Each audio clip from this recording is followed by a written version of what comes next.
April 15, 1947. Dawn broke over California's Central Valley the way it always did, slow and golden, spreading across 180 acres of almond trees like honey poured from a jar. Samuel Harrington stood at the edge of his orchard, clipboard in hand, and heard nothing. The silence was wrong. He'd been farming almonds for 12 years, worked this land with his father for 8 years before that. 20 years of listening to the morning symphony, that low, steady hum of thousands of bees moving through the blossoms, a sound so constant it became part of the landscape, like wind or birdsong. A sound that meant everything was right with the world. A sound that meant his investment was safe, his daughter's future secure, his mortgage payments covered. The sound that wasn't there. Sam pulled a pen from his shirt pocket and made a note on the clipboard. Hive number 1. Activity rate 4%. Normal baseline 85% or higher. Delta negative 81%. He moved to the next hive 20 feet away. Hive number 2. Activity rate 3.8%. He documented each one, walking the rows methodically, an engineer approaching a biological problem with the only tools he knew: measurement, observation, data. The blossoms were perfect. Every single tree had bloomed right on schedule, white and pink petals against the morning sky, their scent heavy and sweet on the air. The weather had been ideal. Warm days, cool nights, no late frost to damage the delicate flowers. The irrigation system he'd spent 2 years perfecting delivered exactly the right amount of water to each tree. The soil chemistry was balanced. The pruning had been textbook. Everything was right. Except the bees. Sam stopped beside hive number 47 and watched. A few bees emerged from the entrance, circled slowly, listlessly, like dancers who'd forgotten the choreography. They landed on nearby blossoms, barely touched them, then returned to the hive without the heavy load of pollen that should have dusted their bodies, that should have bent their legs with the weight of it. This wasn't normal foraging behavior. This wasn't normal at all. He flipped back through his clipboard notes. 220 hives rented from the commercial beekeeper in Fresno. $48,000 invested in this year's operation. Irrigation, fertilizer, labor for pruning and maintenance, equipment repairs, property taxes. The mortgage payment on the land itself. Grace's college fund, $1,200 saved over 10 years, sitting in the bank earmarked for UC Berkeley in the fall. At 15 cents per pound, a good almond crop would gross $68,000. After expenses, he'd clear maybe $18,000. Enough to pay his debts, support his family, maybe even replace the aging tractor that broke down twice last month. Enough to sleep at night without the numbers running through his head like a prayer he couldn't stop reciting. But without pollination, he'd harvest nothing. Zero. The expenses would remain. The debts would come due. The bank would start asking questions he couldn't answer. Sam walked back to the farmhouse as the sun climbed higher, warming the valley floor.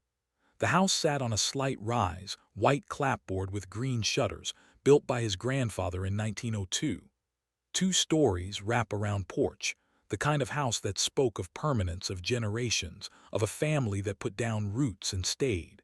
His wife Margaret had loved this house, had hung curtains in every window, planted roses along the fence line, made it a home. She'd been dead 3 years now, died 6 months after their son James was killed at Normandy, like the grief had just eaten through her from the inside until there was nothing left. The doctor called it pneumonia, but Sam knew better. You could die of a broken heart. He'd watched it happen. Inside, Grace was making breakfast. 17 years old, dark hair pulled back, her mother's eyes in a face that was becoming less girl and more woman every day. She looked up when he came in, read his expression before he said a word. "You look like you didn't find anything good out there," she said.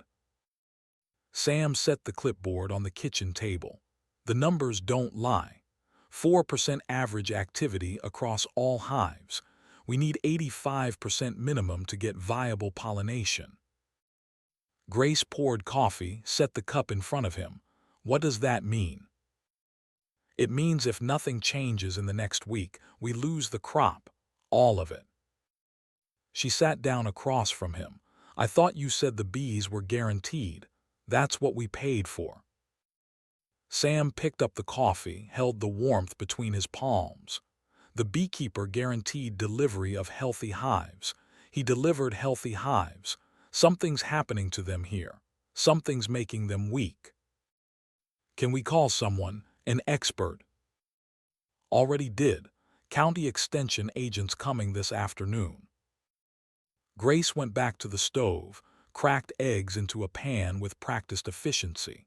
She'd been running this kitchen since her mother died, 17 years old, doing the work of a grown woman, never complaining, never asking for the childhood she'd lost. She had her mother's strength, that quiet competence that made hard things look easy. Dad, she said, not turning around if we lose the crop, what happens to Berkeley? Sam looked at his daughter's back, the set of her shoulders, the way she held herself braced for bad news. We'll figure something out, he said, knowing it was a lie. Knowing she knew it was a lie. They ate breakfast in silence. Sam went back outside to check the hives again, as if the numbers might have changed in the hour he'd been gone. They hadn't. Grace washed dishes and then left for school, taking the old Ford truck, dust rising behind her as she drove down the long driveway to the county road. Sam spent the morning doing maintenance work that didn't need doing, oiling hinges on the tractor shed, tightening fence wire, anything to keep his hands busy while his mind worked the problem. He'd served in the First War back in 1918, learned to fix broken equipment under fire, learned to solve problems when the solutions weren't in any manual. He'd come home and applied that same mindset to farming, approaching it like an engineering challenge. Identify the problem. Analyze the variables. Implement the solution. But this problem didn't have an engineering solution. This was biology, and biology was messy, unpredictable, full of variables you couldn't measure with a ruler or calculate with a slide rule. The county extension agent arrived at 2 o'clock. Dr. Marcus Thornhill, 58 years old, professor at UC Davis for 30 years, the kind of man who wore a suit jacket even in the field. He climbed out of his Buick carrying a leather satchel and shook Sam's hand with the firm grip of someone who'd spent his life being taken seriously. Show me what you've got, Mr. Harrington. They walked the orchard together. Thornhill examined the hives, checked the blossoms, made notes in a small leather-bound book. He pulled a few bees from the air with a net, examined them under a magnifying glass, released them. He asked questions about Sam's practices, his irrigation schedule, his fertilizer application, his pest management. Sam answered everything, showed him the records, the charts, the documentation of every input and every decision. After an hour, Thornhill straightened up and looked at Sam with the expression of a doctor about to deliver a terminal diagnosis. I don't know why your bee populations have collapsed, he said. Could be a disease we haven't identified yet. Could be pesticide drift from the cotton fields south of here. They've been using some new compounds this year. Could be weather patterns affecting food sources before the almond bloom. Could be a combination of factors. Sam waited for the solution. There wasn't one. But you can tell me how to fix it, he said. It wasn't quite a question. Thornhill closed his notebook. No, I can't. I'm sorry, Mr. Harrington, but there's nothing you can do about it now. The pollination window is maybe 8 to 10 days. After that, the blossoms drop and the opportunity is gone. You'd need the bees working at full capacity starting tomorrow to salvage even a partial crop. What about bringing in more hives? The commercial beekeepers are reporting the same problem across the valley. Their colonies are weak. The bees they're renting to other growers are showing the same behavior. Low activity, poor foraging. Even if you could find healthy hives, which you can't, You couldn't afford them. Prices have tripled because of the shortage. Sam felt something cold settle in his stomach, so we just give up, right off the season. Thornhill's face showed genuine sympathy. Start planning for next year. Apply for an agricultural disaster loan if you need to. The bank will probably work with you on the mortgage if you explain the situation. It's not your fault. This is hitting growers across the valley. This isn't engineering, Sam. It's biology, and biology is unpredictable. The words hung in the air between them like an indictment. Sam had spent his whole life believing that every problem had a solution, that careful planning and hard work could overcome any obstacle. The war had taught him that. Margaret's death had taught him the limits of that belief. Now standing in his dying orchard, watching his investment evaporate in real time, he was learning it again. Thornhill left. Sam stood alone in the rows as the afternoon light slanted long and golden through the branches. He thought about his son James, 19 years old, killed on a French beach 3 years ago. James, who'd loved this orchard, who'd planned to come home and farm it after the war. James, who'd written letters about building a bigger operation, modernizing, making the family farm into something that could support multiple generations. James, who died believing his father would keep it all going until he got back. Sam walked to the property line on the western edge, where his land met the farm next door. David Yamamoto's place. 145 acres of almonds, same vintage as Sam's trees, same bloom schedule, probably same pollination problem. Sam had never talked to David, not in the 3 years since David had bought the property back after getting out of Manzanar. The internment camp, where they'd sent all the Japanese Americans from the valley, locked them up for the crime of looking like the enemy. Sam wasn't proud of his silence. Wasn't proud that he'd watched David rebuild from nothing and never offered a word of help or even basic neighborliness. But James had died fighting the Japanese in the Pacific, and Sam had found it easier to just avoid the whole thing, to pretend the fence line was a wall and the man on the other side didn't exist. Now he saw David walking through his own orchard with the same defeated posture, the same clipboard, probably the same numbers. 2 men who'd never spoken, brought together by the same disaster. Sam called out, "Mr. Yamamoto." David stopped, turned, his face carefully neutral. "Mr. Harrington." "Your bee's dying too." David walked closer to the fence line. Activity rate at 3.2%. 4.1% across 220 hives. They stood there on opposite sides of the fence, 2 engineers looking at the same impossible problem. David had been an agricultural engineer before the war, had designed irrigation systems all over the valley before Executive Order 9066 made him an enemy alien and took everything away. "Extension agent came to see you," David asked. "This afternoon. Said there's nothing to do, season's lost." David nodded, "Told me the same thing." Sam looked at the man across the fence. "Combined, we've got what? $97,000 at risk." "Closer to 99. I had to borrow for the irrigation upgrade." "Jesus." They stood in silence for a moment, 2 strangers united by shared catastrophe. Then David said something Sam would remember for the rest of his life. "I've got nothing to lose by trying anything, Mr. Harrington. Conventional methods are failing. I'm willing to test unconventional ones." Sam was about to ask what unconventional meant when Grace's truck appeared on the road, trailing dust. It was only 3:30. School didn't end until 4. Grace pulled up next to the orchard, got out fast. "Dad, there's a woman from the POW camp asking to see you. She's at the packing house." Sam's first thought was confusion.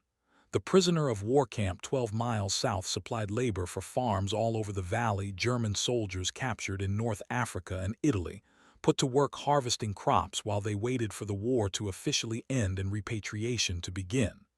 Sam had 3 of them assigned to his packing house operation. They showed up every morning at 7, worked until 5, got driven back to the camp. He'd never learned their names, never wanted to. "What does she want?" Grace's expression was strange, caught between skepticism and something else. Hope, maybe. She says she knows what's wrong with the bees, says she can fix it. Sam felt a flash of irritation. Some German prisoner thinks she can solve what UC Davis can't. That's what she said. She's been working the packing house for 8 weeks. Hasn't said 20 words the whole time, but she heard you talking to the extension agent this morning, and now she wants to talk to you. Tell her I'm busy. Grace didn't move. Dad, what if she's right? She's a prisoner, Grace. She's the enemy. Your brother died fighting people like her. Grace's face went still in the way it did when she was about to say something she knew would hurt. James died 3 years ago, Dad. The war's over, and we're about to lose everything. Maybe you should at least listen. She got back in the truck and drove toward the packing house without waiting for an answer. Sam stood there feeling the weight of his own stubbornness, his own pride, his own fear all pressing down on him at once. David Yamamoto still stood on the other side of the fence, watching. "Your daughter's smarter than you," he said quietly. Sam didn't disagree. He walked to the packing house, a long metal building where they sorted and packed almonds after harvest. Inside, Grace stood with a woman Sam had seen before but never really looked at. Mid-30s, dark blonde hair pulled back severely, thin in the way people got when food was scarce for too long. She wore the standard issue work clothes all the POWs got, gray cotton shirt and pants, too big for her frame. She held a small notebook in both hands like it was something precious. When Sam came in, she looked up. Her eyes were the palest blue he'd ever seen. "Mr. Harrington," she said. Her English was good but accented, each word chosen carefully. "I am Margarethe Weber. I have been working in your packing house since February. I need to speak with you about your almond trees." Sam crossed his arms. "Grace says you think you know what's wrong with the bees." Margarethe opened the notebook and set it on the wooden sorting table between them. The pages were filled with neat handwriting, numbers, sketches, observations. Sam recognized some of the data, his own numbers. She'd been recording everything. "I observed your conversation with the county agent this morning," she said. "I heard his diagnosis. He is correct about the symptoms but incorrect about the solution. Dr. Thornhill has 30 years of experience. I have 270 years of experience." Sam almost laughed. "You're not even 40 years old." "My family has kept bees for 9 generations. My grandmother taught me what her grandmother taught her, back to 1740. 9 generations of observation, of trial, of error, of documentation. Everything my family learned, I learned.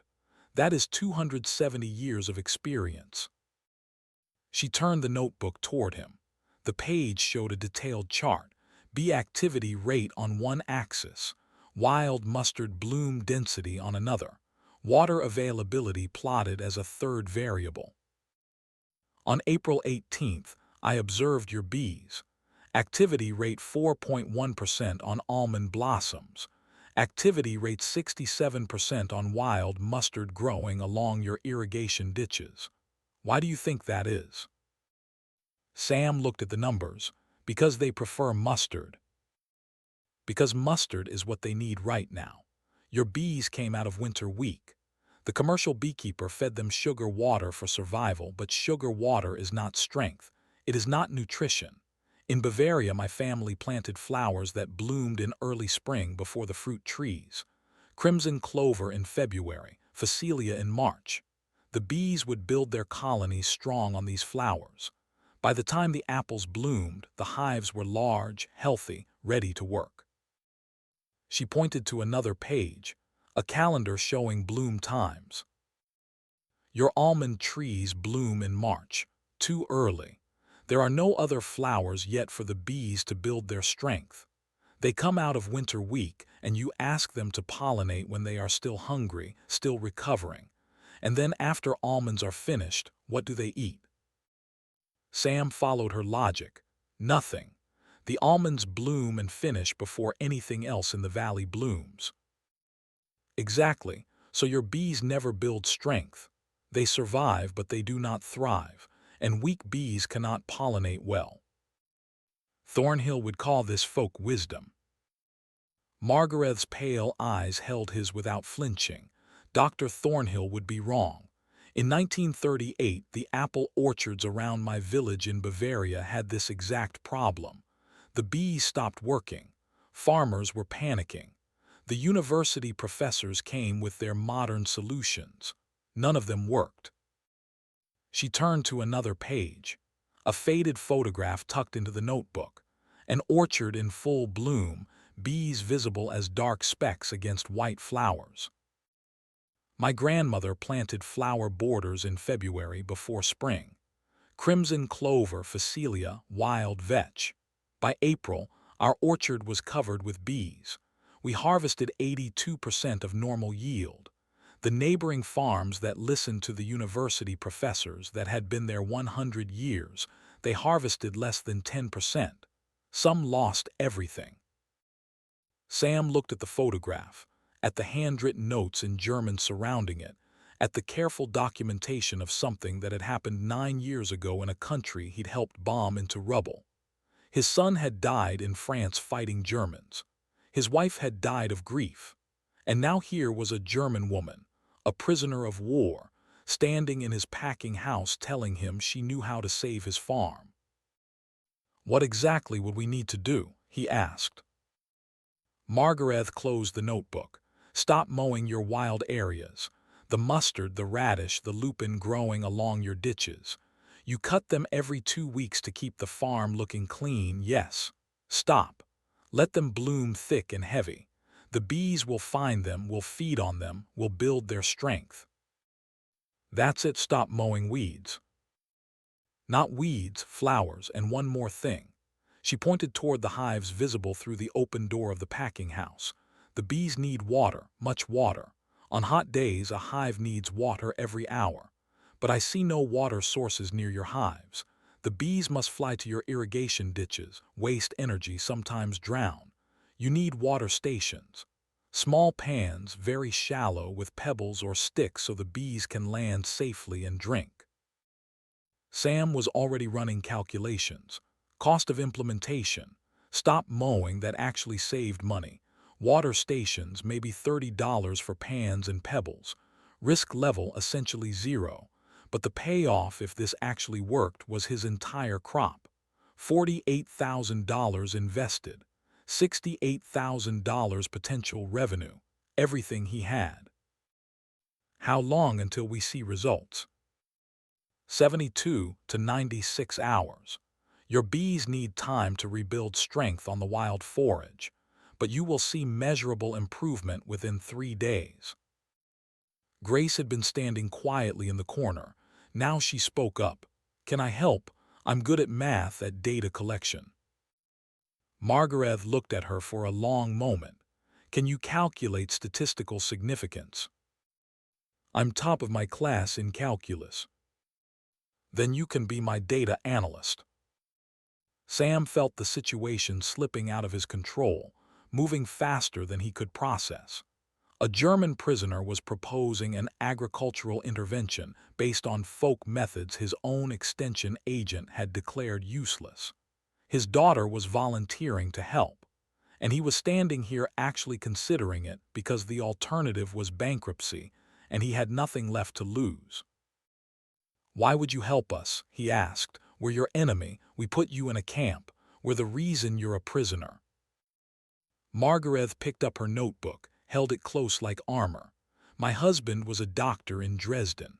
My daughter was 4 years old. The firebombing in February 1945 killed them both. I have lost my country, my family, my home. I have lost everything a person can lose."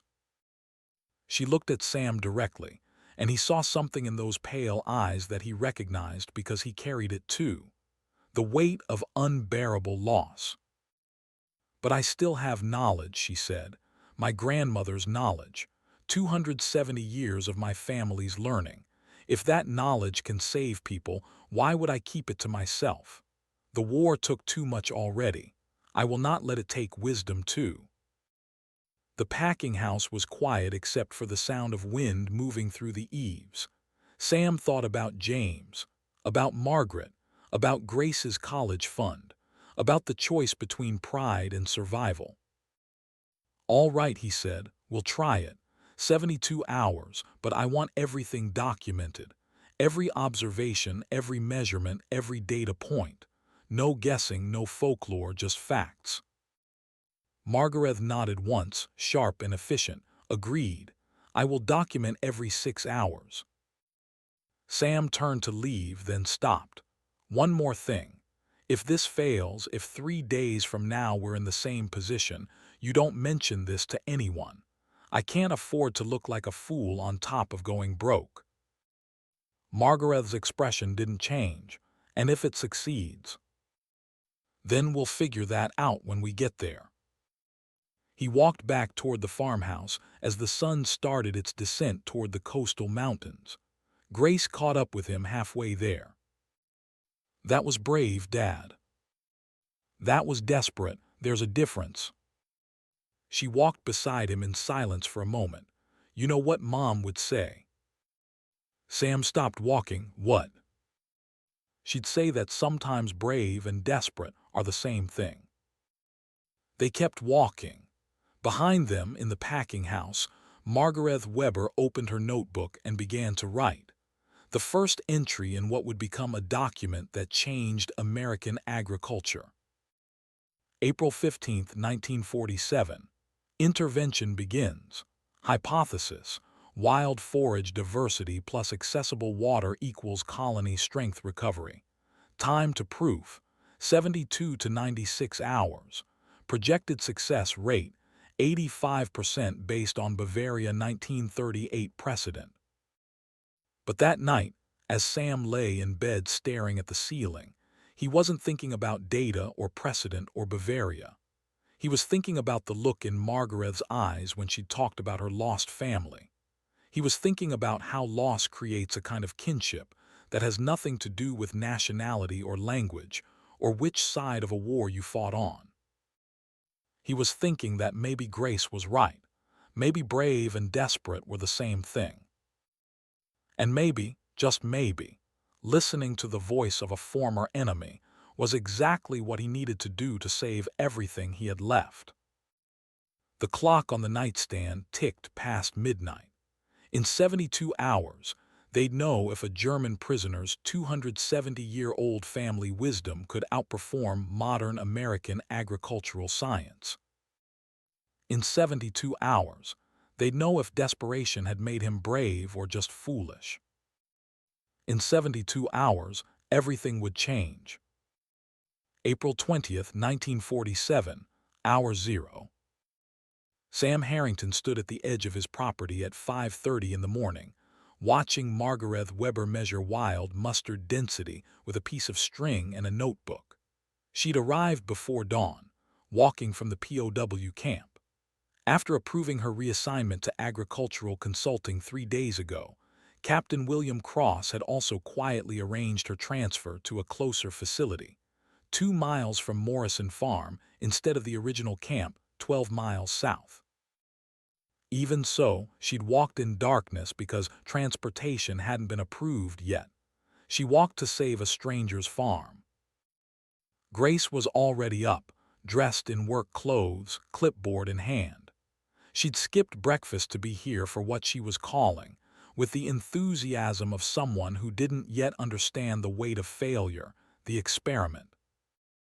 David Yamamoto appeared at the fence line carrying a cardboard box filled with shallow metal pans. Sam hadn't asked him to participate, hadn't invited him, but David had shown up anyway because desperate men with everything to lose tend to find each other. Margarethe looked up from her measurements. "Mr. Harrington, I need you to call your work crew. Tell them the wild areas are not to be touched. No mowing, no trimming, no herbicide. Nothing." Sam walked to the equipment shed where his 3 regular farmhands were prepping the day's work. He gave them the instruction. They looked at him like he'd lost his mind. Joe Martinez, who'd worked this land for 15 years, actually took off his hat and scratched his head. "Boss, you want us to just let the weeds grow?" "That's right. But it's going to look like hell." Sam thought about the bank loan, about Grace's college fund, about the choice between looking good and surviving. "I don't care what it looks like. I care what it does." Joe put his hat back on. "Your farm, your call, but the neighbors are going to talk." "Let them talk." By 6:30, word had started spreading. Bill Patterson, who farmed 200 acres of almonds to the east, drove his truck up the access road and leaned out the window. "Sam, what the hell are you doing?" "Testing something." "Testing what?" "Letting your place go to seed." "Testing whether I'm smarter than I think I am, or dumber than you think I am." Bill shook his head and drove off. By noon, 3 more neighbors had stopped by.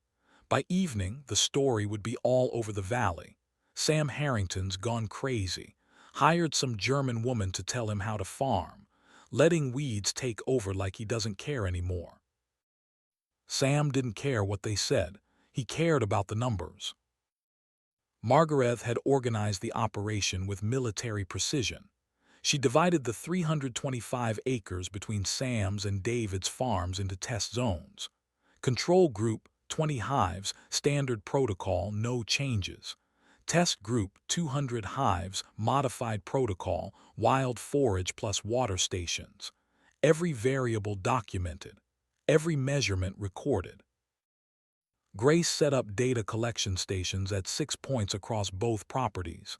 She'd made forms, carbon-copied, one for each observation period. Time, temperature, hive activity rate, bee behavior, forage preference, water station usage. David had engineered the water station design. Shallow aluminum pans, 10 inches in diameter, filled with pebbles of graduated sizes. The pebbles created islands where bees could land without drowning. Simple, elegant. The kind of solution an engineer loved because it solved a problem with almost no complexity. They placed 88 water stations across both farms, one for every 2.5 hives, positioned 15 to 25 meters from hive clusters, close enough for easy access, far enough to avoid congestion. David had calculated the optimal spacing using irrigation engineering principles, water source distribution in an arid environment. The bees were just another crop that needed hydration. Margarethe supervised it all with the calm authority of someone who'd done this before. She didn't give orders. She made suggestions. She didn't demand compliance. She demonstrated results. When Sam questioned the water pan depth, she showed him a drowned bee she'd found in his irrigation ditch. When David asked about pebble size variation, she explained how different-sized bees needed different-sized landing platforms. By 8 a.m., the implementation was complete. 88 water stations in place, wild areas marked with stakes and red flags, no mowing zones established, test protocols distributed, data collection forms ready. Margarethe gathered Sam, David, and Grace at the fence line between the 2 properties. She opened her notebook to a fresh page and wrote hour 0 at the top. "Now we document," she said, "every 6 hours. No exceptions. Science is not about belief. It is about measurement." Grace held up her clipboard. "I've got the first observation set ready. Should I start now?" Margarethe checked her watch. "Exactly 8 a.m. Yes, begin. Grace walked to the first data collection point, Hive Cluster 1 Control Group. She counted bees entering and exiting over a 2-minute period, calculated activity rate, observed behavior, made notes about forage preference, watching where the bees went after leaving the hive, almond blossoms or wild mustard, how long they stayed, whether they returned with pollen. It took her 90 minutes to complete the first full observation cycle. When she came back to where Margarethe waited, her face showed the first hint of doubt. Control group, she said, reading from her notes. Activity rate 4.3%. Baseline was 4.1%. That's a delta of 0.2%. Statistically insignificant. Margarethe nodded. And test group. Grace flipped the page. Activity rate 6.1%. Baseline 4.1%. Delta 2.0%. That's better, but still way below the 85% we need. Sam had been listening from where he stood by the water stations. 6% is still 79% below normal. That's not success. Margarethe closed her notebook. Rome was not built in 12 hours, Mr. Harrington. The bees need time to rebuild their strength. They must eat, rest, recover. Then they will work. How much time? 48 more hours. Patience is part of the method. Sam looked at his watch. 48 hours would put them at hour 60. 36 hours after that, hour 96, the 72 to 96-hour window Margarethe had promised. They were burning pollination time. Every hour the blossom stayed unfertilized was an hour closer to complete crop failure. David walked over from his side of the property. My numbers match Grace's. 6.1% on the test group. This is measurable improvement but not sufficient. Not yet, Margarethe said. But watch the trend, not the number. We are moving in the right direction. The morning stretched into afternoon. Sam tried to work on other tasks but found himself drifting back to the hives every hour, watching for changes that weren't there yet. The bees were more active than yesterday. That was undeniable, but more active than yesterday still meant 94% below normal, still meant crop failure. At 2 p.m., Grace completed the second observation cycle. Hour 6. Activity rate had climbed to 8.4%. Better, still catastrophically insufficient. Bill Patterson drove by again, slower this time, openly staring at the wild mustard growing thick along the ditches, already 6 inches taller than when Sam had last mowed it 3 days ago. The yellow flowers were opening, bright against the green stems. It looked untidy, unmanaged. Everything a well-run farm wasn't supposed to be. Sam watched Bill drive away and felt the weight of community judgment. These men had known him for 20 years, had respected him as someone who ran a tight operation, who kept his equipment clean and his fields neat. Now they were watching him abandon everything they thought constituted good farming. Grace found him standing alone by the equipment shed. You're worrying about what they think. Sam looked at his daughter. When did you get so good at reading people? Mom taught me. She said you always tried to be who you thought you should be instead of who you needed to be. That sounds like something she'd say. Grace leaned against the shed wall next to him. Is it working? The worry, I mean. Is it helping? No. Then maybe stop.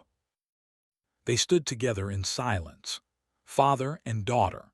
2 people learning that sometimes the only way forward is to let go of what other people think and trust what the numbers tell you. At 8 p.m., Grace completed the third observation cycle. Hour 12. Activity rate 14.2%. The improvement was accelerating. Still far from sufficient, but the trajectory was clear. Exponential growth. The curve was starting to bend upward. Margarethe examined the data, made calculations in her notebook. "This is correct," she said. "This is the pattern. First the bees find the food, then they tell the hive, then the colony mobilizes. It builds like a wave." "How long until the wave peaks?" Sam asked. 36 more hours, maybe 48. We are on schedule." That night Sam couldn't sleep. He lay in bed listening to the house settle, the old wood creaking as the temperature dropped. He thought about James, about the letters his son had sent from basic training, full of plans for after the war, about the telegram that had ended those plans, about Margaret fading away in the months after, like someone had turned down her brightness until there was nothing left but a shadow. He thought about Grace, 17 years old, doing the work of a grown woman, planning for a future that might not exist if this farm went under. He thought about Margarethe Weber, walking 2 miles in darkness to help people who'd been her enemies 6 months ago. At midnight he got up and walked outside. The valley was quiet except for the sound of wind moving through the almond blossoms. He walked to the nearest hive cluster, stood in the darkness listening. The hives were humming, soft but definitely humming, more sound than yesterday, more sound than this morning. Life returning to a dying thing. April 21st, hour 24. Sam was at the data collection point when Grace arrived at 8 a.m. for the 4th observation cycle. He'd been there since dawn, watching. The change was visible now. The number of bees in the air had doubled. The wild mustard along the ditches was thick with them, hundreds of small, dark bodies moving among the yellow flowers. Grace completed her counts, did the calculations, looked up with something like wonder on her face. 23.4%. "Dad, we're at 23.4%. Sam felt something loosen in his chest. "Still not enough. We need 80 plus. "But look at the rate of change. We're doubling every 24 hours. If this continues, we'll hit 70% by hour 48. "If it continues." Grace showed him the chart she'd made, plotting activity rate against time. The curve was exponential, classic S-curve growth. Slow at first, then rapid acceleration, then plateau at carrying capacity. She'd learned about S-curves in biology class. Population growth, epidemic spread, any system where success bred more success. "This is textbook," she said. "This is exactly what's supposed to happen." Supposed to and actually happening are different things. "Dad," Grace's voice was firm, "trust the data." Sam looked at his daughter, at the certainty in her face, the confidence that came from believing in numbers instead of worry. When had she become the adult and him the child? That afternoon, Dr. Marcus Thornhill returned. He drove up the access road slowly, taking in the changes. The wild areas in full bloom, the water stations scattered throughout the orchard, the increased bee activity visible even from a moving vehicle. He got out of his Buick carrying his leather satchel, his expression carefully neutral. "Mr. Harrington, I heard you were trying some unorthodox methods." Sam stood his ground. "We're testing a hypothesis." Thornhill walked to the nearest data collection point, read Grace's forms. "These numbers show improvement." "They do." "Could be weather, temperature shifts, natural recovery, correlation doesn't equal causation." "Could be," Sam kept his voice level, "or it could be that the hypothesis is correct." Thornhill moved deeper into the orchard, examining the wild mustard, the water stations, the hive activity. He pulled out his magnifying glass, caught a few bees, examined them.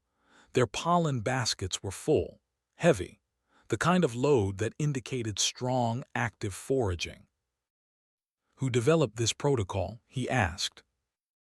"Margarethe Weber." "The German woman, the prisoner." "The woman with 9 generations of beekeeping knowledge." "Yes." Thornhill was quiet for a long moment. Then he said something that surprised Sam. I'd like to meet her." They found Margarethe at David's farm, working with him to adjust water station placement. David had calculated optimal spacing using irrigation formulas, but Margarethe was modifying it based on actual bee behavior. Science meeting tradition, each learning from the other. Thornhill introduced himself. "Dr. Marcus Thornhill, UC Davis. I'd like to understand your methodology." Margarethe looked at him with those pale blue eyes, measuring. "My methodology is observation. I watch what works. I measure results. I replicate success." "That's the scientific method." "Yes, my grandmother called it paying attention." Thornhill almost smiled. "May I see your documentation?" Margarethe handed him her notebook. He spent 20 minutes reading through it, the observations from Bavaria in 1938, the techniques passed down through 9 generations, the careful record keeping, the data tables, the statistical analysis. It was all there, rigorous, documented, replicable. When he looked up, his expression had changed. "This is solid work. This is real research. My family did not have universities, but we had 270 years of trial and error. That is also research. Why isn't this in the agricultural literature?" Margarethe's face showed the first hint of bitterness Sam had seen from her. "Because the literature is written by people with credentials. My grandmother could barely read. She could not write a paper for a journal. She could only do the work, and the work was dismissed as folklore." Thornhill closed the notebook, handed it back. "I owe you an apology. I told Mr. Harrington there was nothing to be done. I was wrong." "You were not wrong about the diagnosis. You were wrong about the solution." The distinction seemed to matter to Thornhill. He nodded slowly. "In science, we're taught to trust peer-reviewed research, to be skeptical of anything that hasn't been validated through our processes. But sometimes our processes miss things. Sometimes your processes protect what is profitable instead of what is true," Margarethe said quietly. The words hung in the air between them. Thornhill didn't deny it. That evening, Sam and David met at the fence line to compare notes. They'd both completed the hour 36 observation cycle. The numbers were converging, both farms showing identical patterns. Activity rate at 41%, water station usage at 97%, bee behavior shifting from wild forage to almond blossoms. The colonies were building strength on the mustard and wild flowers, then transferring that energy to pollination work. David showed Sam his calculations. "If growth continues at current rate, we reach 80% activity by hour 60. That gives us 4 more days of strong pollination before blossom drop, enough to save 70 to 80% of the crop." Sam ran his own numbers. 70% of projected yield would gross $48,000. After expenses, he'd clear maybe $8,000. Tight, very tight, but survivable. Grace's college fund would stay intact. The mortgage would get paid. The farm would survive another year. "You going to share this with the neighbors?" David asked. Sam thought about Bill Patterson, about the looks, about the judgment, about men who'd rather fail using accepted methods than succeed using unconventional ones. "Not yet. Let's make sure it actually works first." David nodded, understanding without needing explanation. Both of them had learned the hard way that being right wasn't enough if you couldn't prove it beyond doubt. April 22nd, hour 48. Grace completed the observation cycle at 8 a.m. and ran to find Sam. 67.3%. "Dad, we're at 67.3%. Sam was in the equipment shed, pretending to organize tools while his mind ran numbers. He stopped, turned. "Say that again." 67.3% activity rate. Water consumption is through the roof. 18 times baseline. The bees are drinking constantly, and the almond blossoms. Dad, you need to see the almond blossoms. They walked to the test group section together. The trees were covered, literally covered with bees. The sound was back. That low, steady hum that meant everything was right with the world. Thousands of bees moving from flower to flower, their bodies dusted with pollen, doing the ancient work that would turn blossoms into almonds. Grace had tears in her eyes. It worked. Dad, it actually worked. Sam felt something break open inside him. Some knot of tension he'd been carrying since the day the bees first went silent. Since James died. Since Margaret faded away. Since he'd started believing that everything he touched turned to failure and loss. We're not at 80% yet. But we will be. Look at the trend line. She showed him her chart. The curve was still climbing, still accelerating. At current rate of increase, they'd hit 85% by hour 72. They'd exceed 90% by hour 96. Sam looked at his daughter's face, at the joy there, the relief, the vindication of trusting data over fear. When did you get so smart? I had a good teacher. She taught me that numbers don't lie. I didn't teach you that. No, Grace smiled. Greta did. They found Margarethe at one of the water stations, refilling it from a bucket. The bees landed around her, crawled on her hands, drank while she held perfectly still. She wasn't afraid of them, wasn't careful around them. She moved among the bees like they were old friends. It's working, Sam said. Margarethe looked up. Yes, I told you it would work. You were right, we were wrong. You were not wrong, Mr. Harrington. You trusted your experts. That is reasonable. Your experts were incomplete in their knowledge. That is unfortunate, but not your fault. Thornhill said we should have known better. That traditional knowledge deserves respect.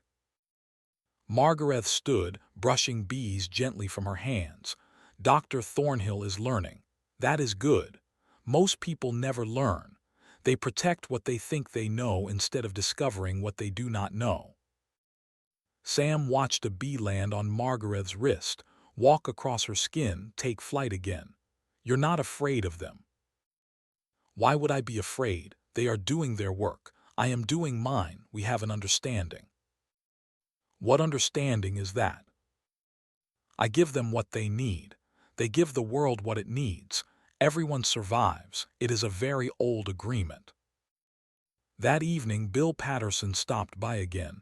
He didn't get out of his truck this time, just rolled down the window and stared at the orchard, at the bees, at the wild flowers, at the water stations. Sam walked over. Evening, Bill. Your bees are working. They are. Mine aren't, still at about 40%. Sam felt the weight of the decision. Share the knowledge or protect the advantage. Help a neighbor or guard a secret. He thought about Margarethe walking 2 miles in darkness, about Grace trusting data over fear, about what kind of man he wanted to be. Come by tomorrow morning, early. I'll show you what we did. Bill looked at him for a long moment.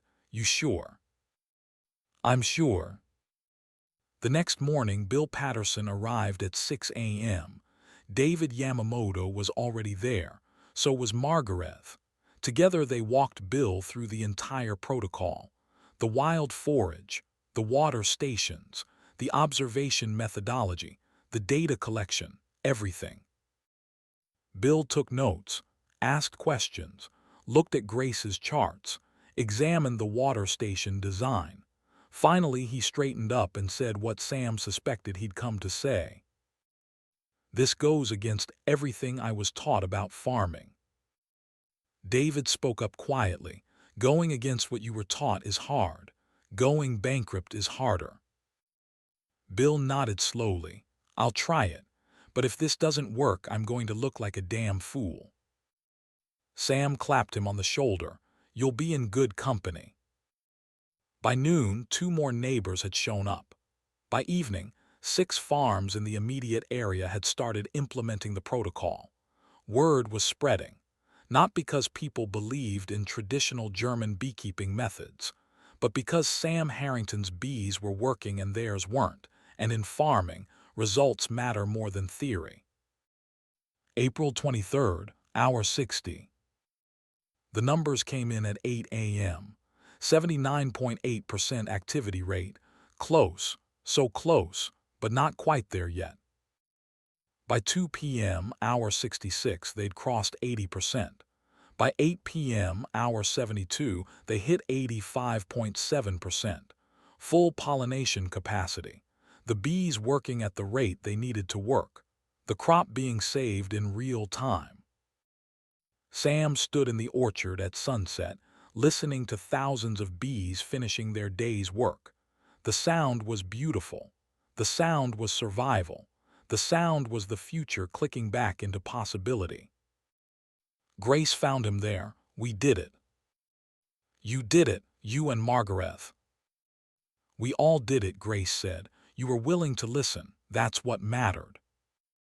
Sam thought about pride, about being right versus doing right, about the choice he'd made to trust a German prisoner over 30 years of American agricultural expertise.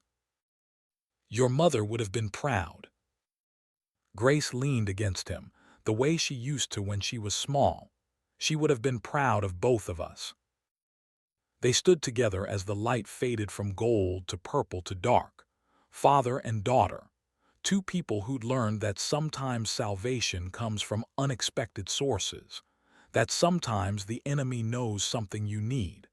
That sometimes being desperate enough to listen is the same thing as being brave enough to change. In the packing house, Margarethe Weber wrote the final entry for hour 72. Activity rate 85.7%. Projected pollination completion 88% within 7 days. Economic impact, crop viability restored. Hypothesis confirmed. Traditional methods validated. But she also wrote something else, something private, something in German that no one else would read. Anna Main Tochter. Today I save strangers using knowledge your great-great-great-grandmother discovered. The wisdom survived the bombs. It survived the camps. It survived everything they tried to destroy. And today it saved people who were our enemies. I think this is what you would have wanted. I think this is how we win against all the hatred, not with more hatred, but with old knowledge shared freely, with desperate people willing to listen. With trust built slowly, one saved crop at a time. She closed the notebook and looked out at the orchard, at the hives humming in the growing darkness, at the wild flowers blooming where everyone said only weeds should be. She had 42 more days before her POW status expired, and the army sent her back to Germany.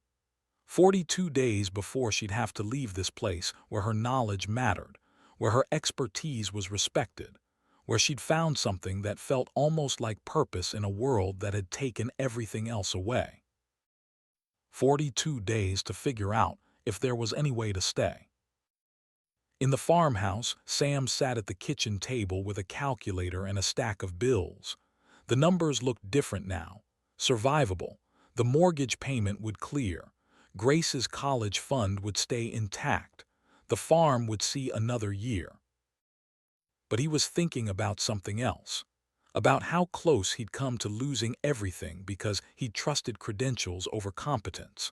About how a woman with no degree had solved what a PhD from Cornell couldn't. About how knowledge didn't care about nationality or gender or which side of a war you'd fought on.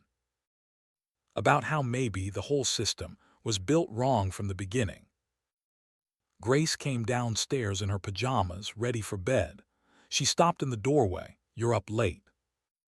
Thinking. About what? About how we almost lost everything because we believed the right people instead of the right answers. Grace sat down across from him.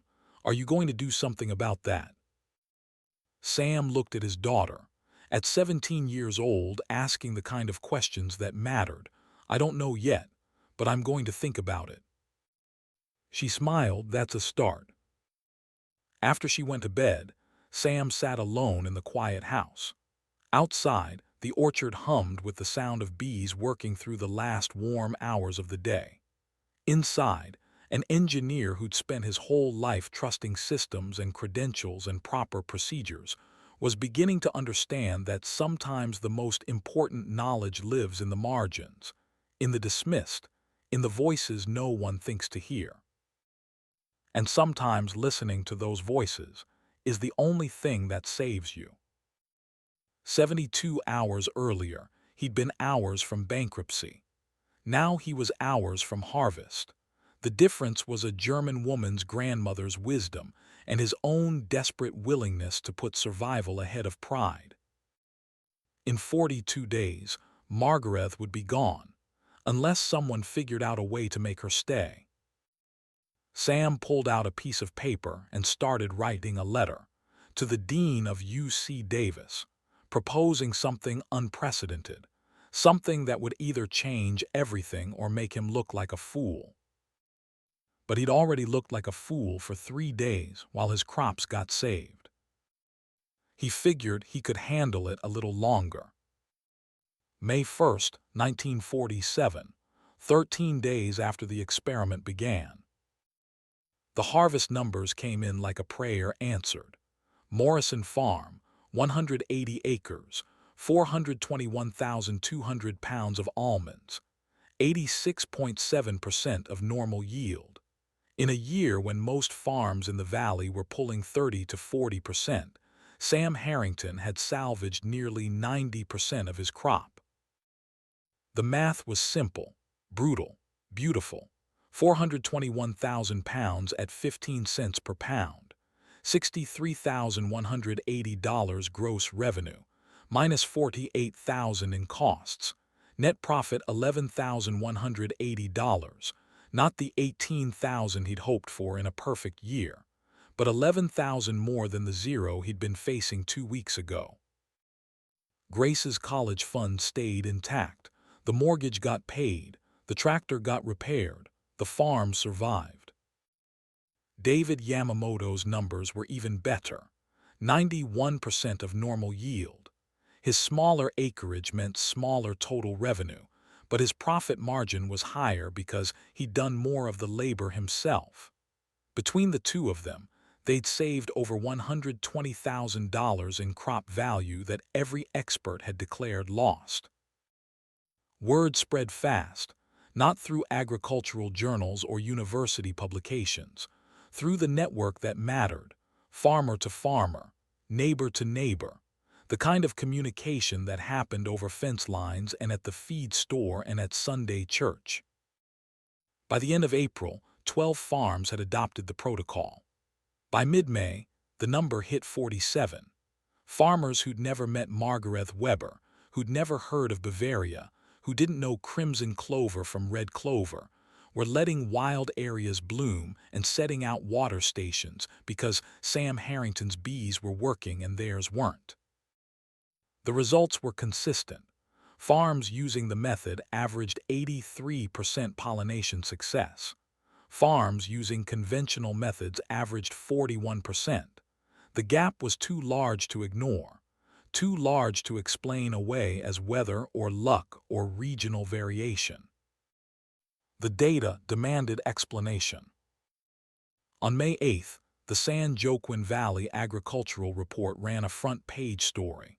Mystery method saves almond crops. The article quoted Sam and David, mentioned the German agricultural consultant, requested an interview with Margarethe. The reporter, a young man named Charles Webb, had done his homework. He tracked down the success rate, calculated the economic impact, interviewed 6 farmers who'd adopted the technique. $427,000 saved across 12 farms. That was the conservative estimate. If the method scaled to the entire valley, the annual value could reach $18 to $25 million. 25 million reasons to pay attention.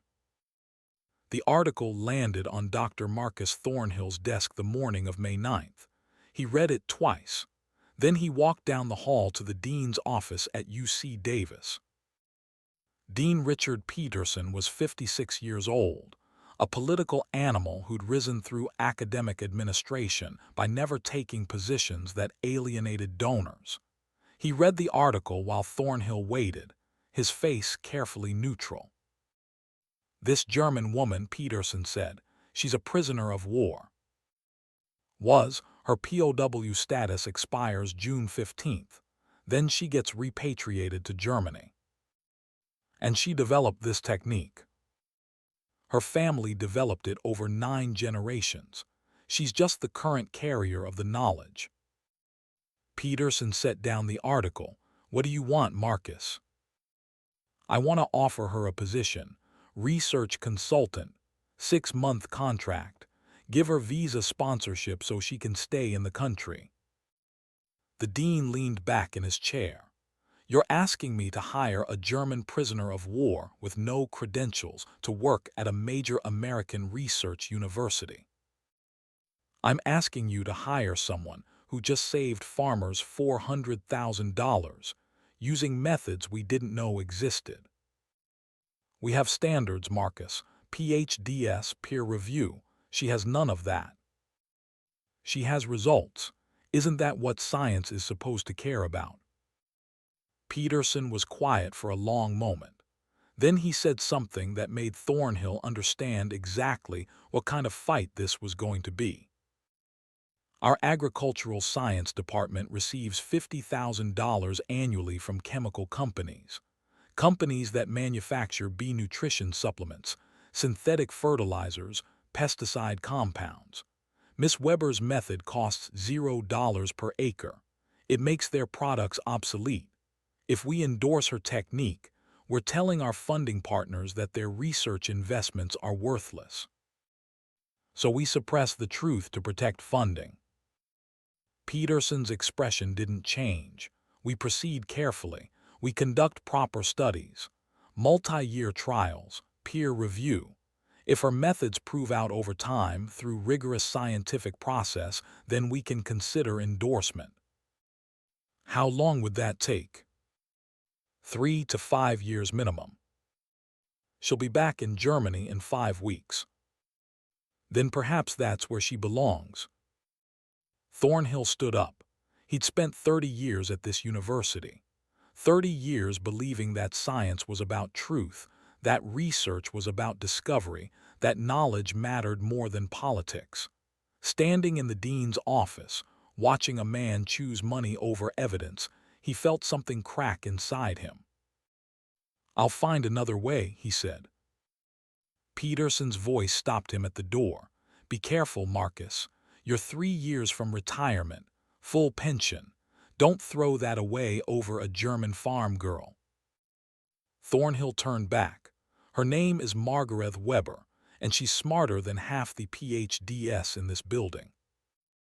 He left before Peterson could respond. That afternoon, Thornhill drove to Morrison Farm. He found Sam in the equipment shed, doing maintenance on the tractor that had made it through another season. The 2 men hadn't spoken since the day Thornhill had admitted he was wrong about the bees. "I tried to get UC Davis to hire her," Thornhill said without preamble. "The dean refused." Sam set down his wrench. "On what grounds?" "Official grounds, lack of credentials. Real grounds, she threatens funding from chemical companies. So the university would rather lose the knowledge than lose the money. That's about the size of it." Sam wiped his hands on a rag, thinking. There has to be another way to get her visa extended. "There is, sort of." Thornhill pulled a folder from his satchel. "I did some research. There's a provision in immigration law for extraordinary ability visas. If we can prove her knowledge is unique and valuable, she might qualify, but we'd need documentation, evidence, testimony." "How much documentation?" "Enough to convince a federal judge that America needs her more than Germany does." Sam looked at the folder. What's in there? Application forms, requirements, list of what we'd need to submit. It's not a guarantee, but it's a chance. Grace appeared in the doorway of the shed. I heard voices. She saw Thornhill, the folder, her father's expression. This is about keeping Greta here, isn't it? If we can, Thornhill said. Grace took the folder, started reading through it. We need letters of support from farmers, economic impact data, evidence that her knowledge is irreplaceable, documentation of successful implementation. We have all of that, Sam said. Do we have it in a form a judge will accept? Grace looked up. This isn't just about telling a good story. This is legal proof. Affidavits, notarized statements, statistical analysis. We need to build a case. Then we build a case. That evening, Sam called a meeting at his farmhouse. David Yamamoto came. Bill Patterson and 5 other farmers who'd adopted the method. Dr. Thornhill. Grace set up a card table in the living room, spread out papers, started making lists. We have 5 weeks, she said. 5 weeks to document everything, gather testimony, file the application, and convince a federal judge that Margarethe Weber deserves to stay in America. The farmers looked at each other. These were men who worked with their hands, who understood soil and water and the behavior of plants. Legal proceedings were foreign territory. What do you need from us? Bill Patterson asked.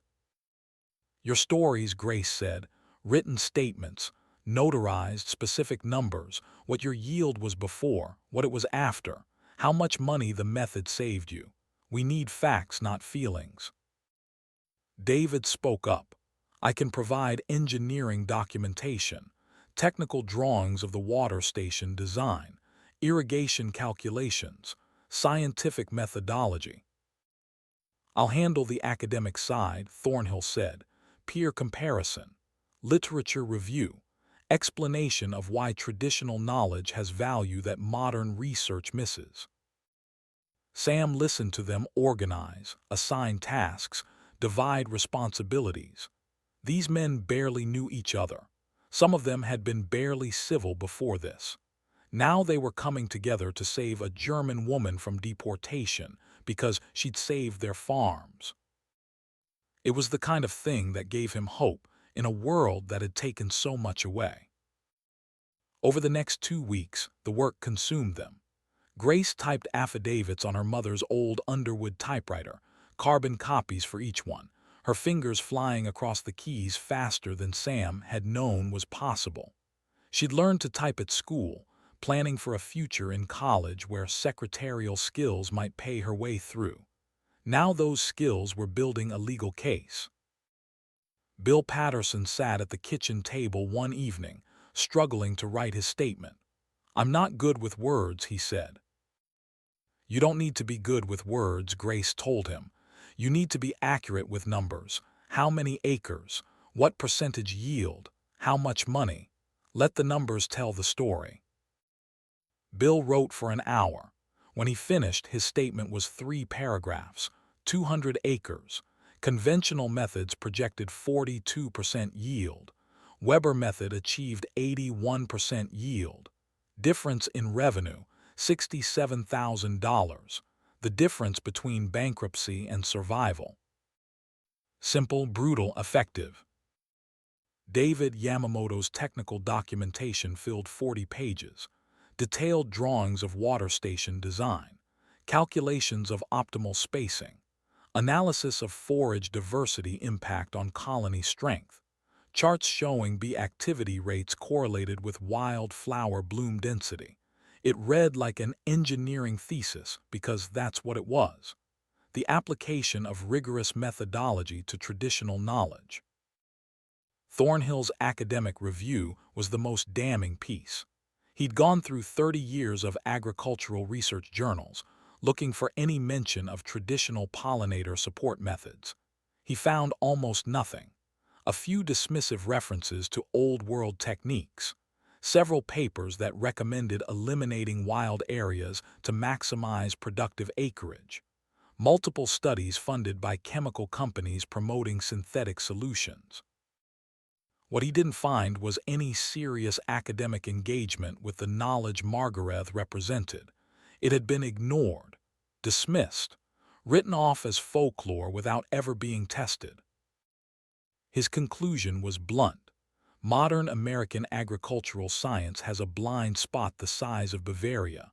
We have systematically excluded traditional knowledge because it doesn't fit our funding models or our credential requirements. In doing so, we've lost access to centuries of practical wisdom. Margarethe Weber represents a correction to that error. Losing her would be both scientifically and economically catastrophic. He submitted it as part of the visa application, knowing it might end his career, knowing the dean would see it as betrayal, knowing that telling the truth sometimes cost everything. But he submitted it anyway. On May 23rd, they filed the complete application with the Federal Immigration Court. 147 pages, 12 farmer affidavits, David's technical documentation, Thornhill's academic review, Grace's statistical analysis, photographs of successful orchards, economic impact calculations showing $498,000 saved across 47 farms in a single season. The hearing was scheduled for June 10th, 5 days before Margarethe's scheduled deportation. Margarethe herself had been strangely quiet through all of it. She continued working, traveling from farm to farm, teaching the method, answering questions, documenting results. She treated the legal proceedings like weather, something that happened around her but not because of her. Sam found her one evening at the edge of his property, watching the sunset paint the valley gold and purple. She'd walked the 2 miles from the POW camp the way she did every morning, even though Captain Cross had finally approved transportation, and she could have caught a ride with the supply truck. "You keep walking," Sam said. "Why?" Margarethe didn't turn around. "Because I can. Because in a camp you cannot walk where you choose. Out here I can walk and no one stops me. That is worth more than convenience." Sam stood beside her. "The hearing is in 2 weeks. I know. You could be sent back to Germany. I know that too. You don't seem worried." Margarethe finally looked at him. "Mr. Harrington, I have lost a country, a husband, a child, my home, my family, everything a person can lose. If I lose the right to stay in America, it will be one more loss. I have survived many losses. I will survive another." "But you want to stay." It wasn't quite a question, but Margarethe answered it anyway. "I want the knowledge to stay. Whether I am the one carrying it or someone else learns it from me before I go, that is what matters. The knowledge must survive. Grace could learn it.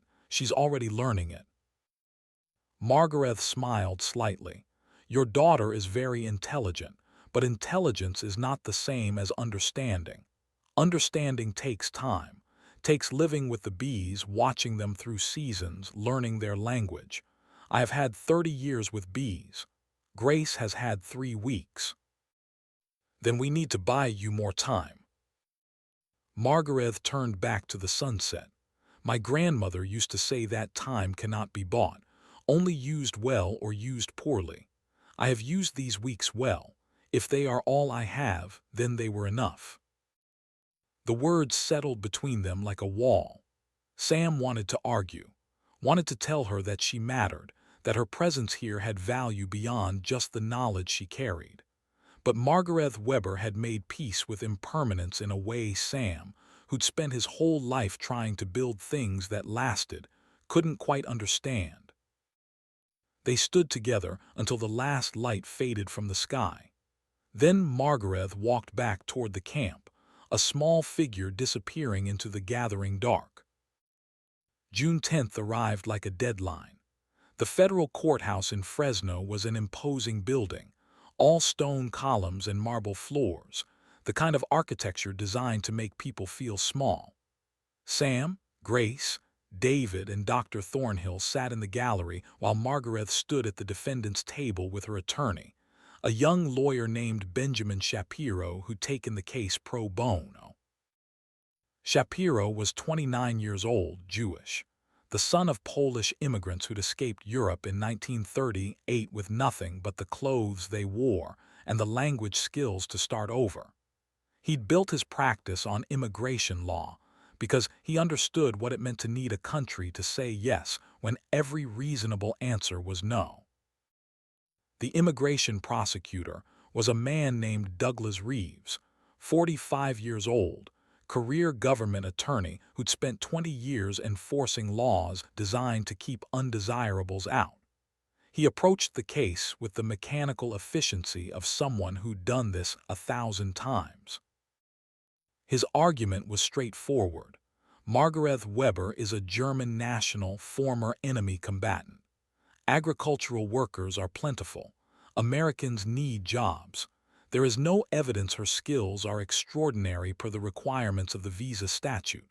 The application should be denied, and the respondent should be deported as scheduled. He delivered it in 15 minutes, sat down, waited. Shapiro stood up. He was nervous. This was the biggest case of his young career, but he'd prepared like his own family's future depended on it. Your Honor, with respect to the government's position, I'd like to present economic evidence. He called Bill Patterson to the stand first. Bill was uncomfortable in a suit, kept pulling at his collar, but his testimony was solid. 200 acres, 42% projected yield using conventional methods, 81% actual yield using Weber method, $67,000 difference. The difference between losing his farm and keeping it. Reeves cross-examined. Couldn't this result be attributed to weather, natural variation, luck? Bill looked at him like he was an idiot. I've been farming 32 years. I know what weather does. I know what luck looks like. This wasn't luck. This was knowledge. David Yamamoto testified next. His engineering background gave him credibility. He explained the technical methodology, the control group versus test group, the statistical analysis, the replicable results. He presented his 40 pages of documentation like he was defending a dissertation. Reeves tried to poke holes. This seems like common-sense agricultural practice, providing water to bees, allowing diverse forage, nothing extraordinary about it. David's response was measured. If it's common sense, why weren't we doing it? Why did every expert tell us the season was lost? Why did it take a woman with 9 generations of family knowledge to show us something that should have been obvious? Reeves had no answer. Dr. Thornhill was the last witness. He brought his academic review, handed copies to the judge and the prosecutor. His testimony was devastating in its honesty. For 30 years, he said, I have been part of a system that systematically ignored traditional knowledge. We dismissed it as unscientific, as folklore, as beneath serious academic consideration. In doing so, we created a blind spot. We lost access to centuries of practical wisdom accumulated through direct observation and trial and error. The judge, a woman named Marion Hargrove, interrupted. Are you saying modern science is inferior to traditional methods?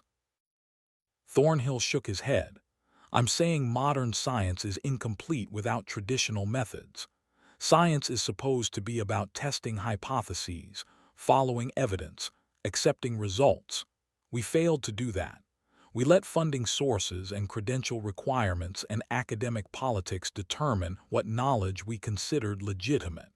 Miss Weber proved our failure by succeeding where we failed. Reeves stood up. Dr. Thornhill, isn't it true that you initially dismissed Miss Weber's methods as ineffective? Yes. And you told Mr. Harrington there was nothing to be done, that the season was lost. Yes. So by your own admission, you were wrong. Thornhill met his eyes. I was wrong, catastrophically wrong. And I was wrong because I trusted my credentials instead of evidence. I trusted my training instead of results. I was wrong in exactly the way our entire system is wrong. And standing here admitting that is the least I can do to correct it. The courtroom was quiet. Judge Hargrove made a note. Reeves sat down. Shapiro called Grace to the stand last. She was 17 years old, looked younger in the dress she'd borrowed from a neighbor because she didn't own anything formal enough for court. But when she started talking about data, she transformed. She presented her statistical analysis. Activity rates over time. Pollination success correlated with protocol implementation. Economic impact across 47 farms. $498,000 saved in a single season. Projected annual value if scaled to the entire Central Valley of $18 to $25 million. The numbers were clean, precise, undeniable. Reeves cross-examined. Miss Harrington, you're not a scientist. You're a high school student. Why should this court consider your analysis credible? Grace looked at him calmly. Because I can do math, and math doesn't care about credentials. 2 plus 2 equals 4 whether a PhD says it or a high school student says it. The data is the data. You can verify every calculation I made. If you find an error, I'll withdraw my testimony, but you won't find an error. Reeves tried a different approach. Isn't it true that you personally benefit from Miss Weber staying in the country? That you've been learning from her? Yes. So you're not an objective witness. Grace's voice was steady. I'm objective about the numbers. The numbers say that Margarethe Weber's knowledge saved my father's farm, saved 47 farms, could save thousands more. Whether I personally like her or not doesn't change what the data says. Reeves sat down. Judge Hargrove looked at Margarethe. Miss Weber, you've been quiet through all of this. Do you have anything to say? Margarethe stood. She'd been sitting perfectly still for 3 hours, listening to people argue about her fate. Now she spoke for the first time. Your Honor, I do not think I am special. I do not think I am extraordinary. I am a woman who learned beekeeping from her grandmother. That is all. But my grandmother's knowledge, that is extraordinary. That is irreplaceable. If you send me back to Germany and I die, that knowledge dies with me. My village is destroyed. My family is dead. There is no one else who carries what my grandmother taught me. She paused. In Germany, I was just a beekeeper's daughter. My knowledge was dismissed as old-fashioned, as folklore, as something modern science had moved beyond. Here, when I shared that knowledge, people listened. They tested it. They respected it. Not because of who I am, but because it works. Judge Hargrove leaned forward. Why should America keep you, Miss Weber? Margarethe's answer was simple. Because America said it values contribution more than origin. That is what I was told. That if you have something to give, it does not matter where you came from or what your name is. I have something to give. The only question is whether America was telling the truth about itself. The courtroom was silent. Judge Hargrove made notes for a long moment. Then she looked up. I'll have a decision by Friday. Court is adjourned. They filed out into the bright June sunlight. Margarethe looked small and tired. Shapiro put a hand on her shoulder. You did well in there. Margarethe just nodded. She'd done what she could. The rest was out of her hands. That night, Sam couldn't sleep. He kept thinking about Judge Hargrove's question. Why should America keep you? The question assumed America had the right to decide. Assumed that a woman's value could be measured and weighed and judged worthy or unworthy of permission to exist in a place.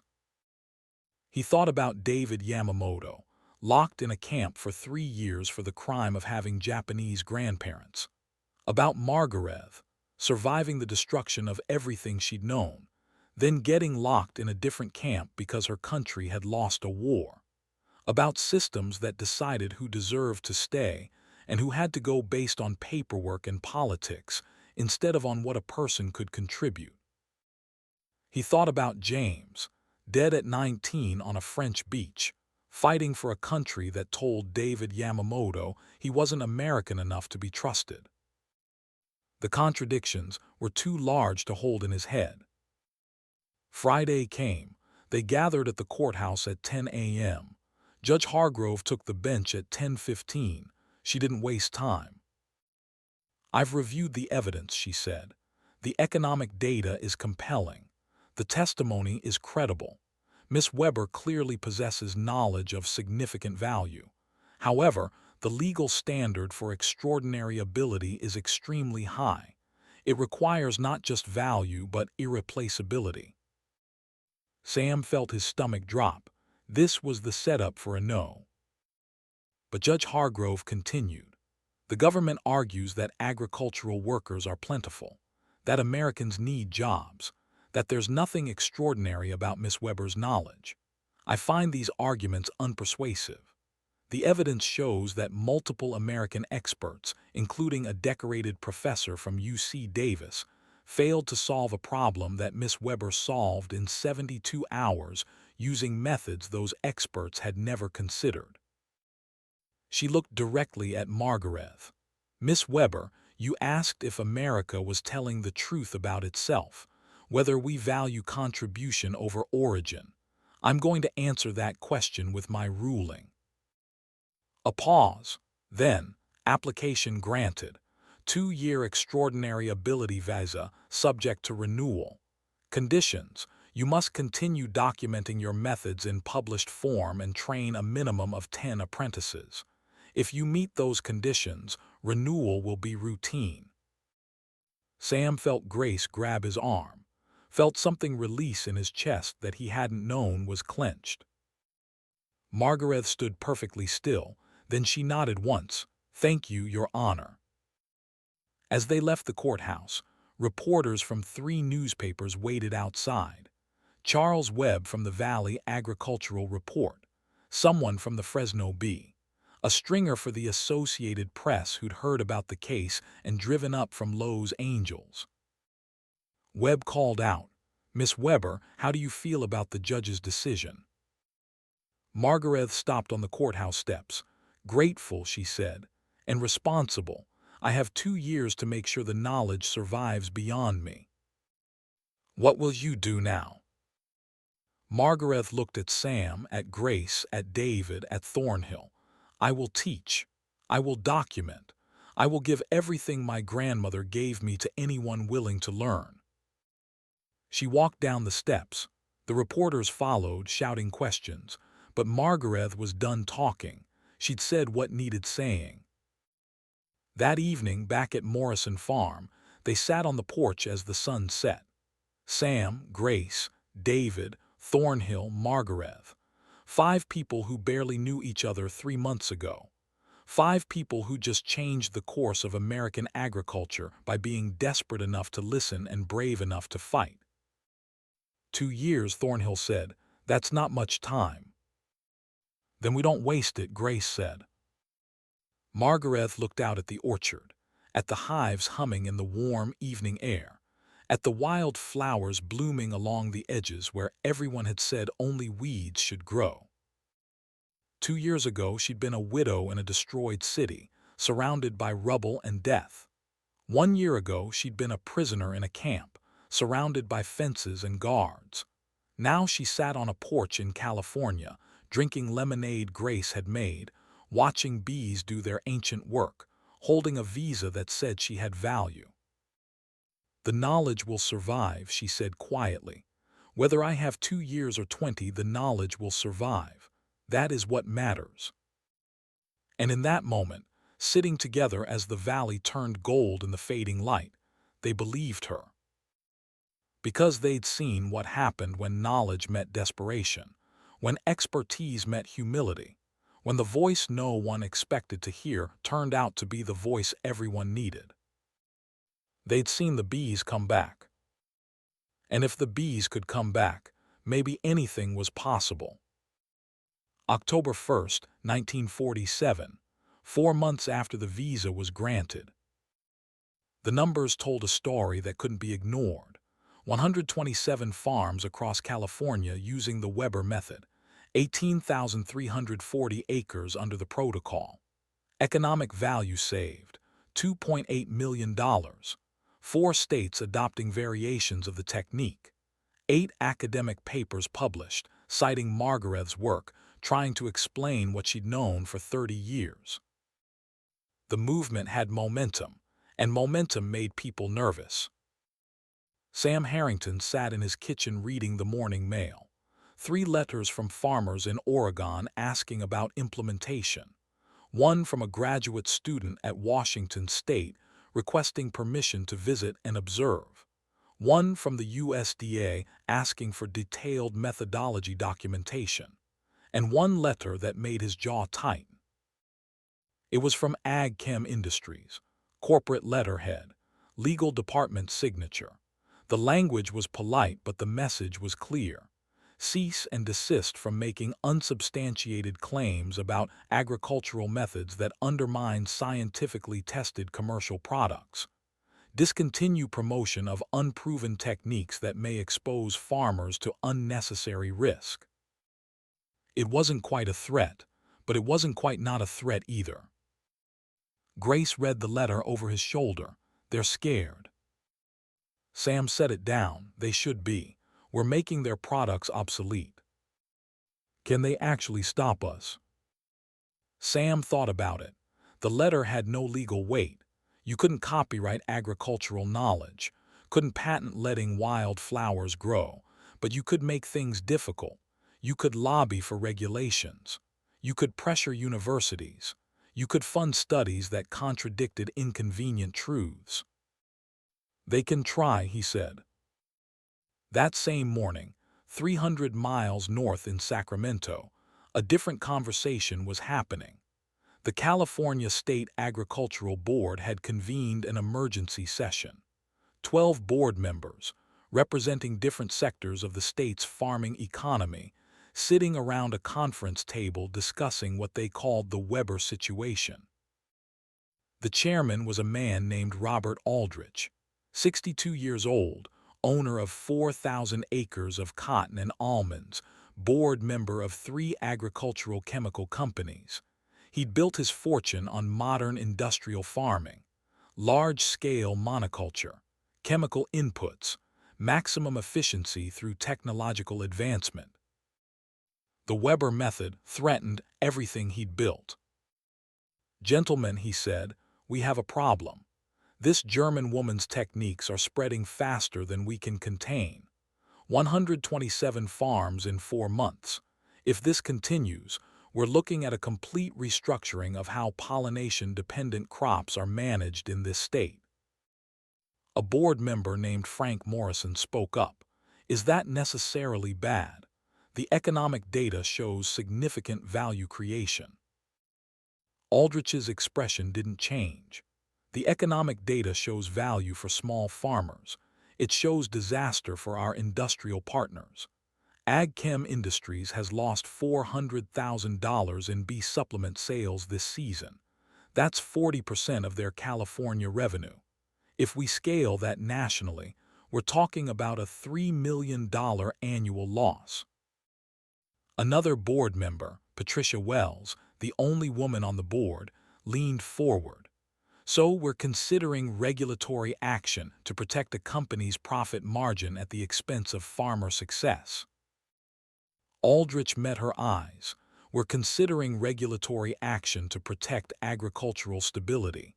These traditional methods haven't been properly tested. We have no long-term data. What happens in year 2? Year 5?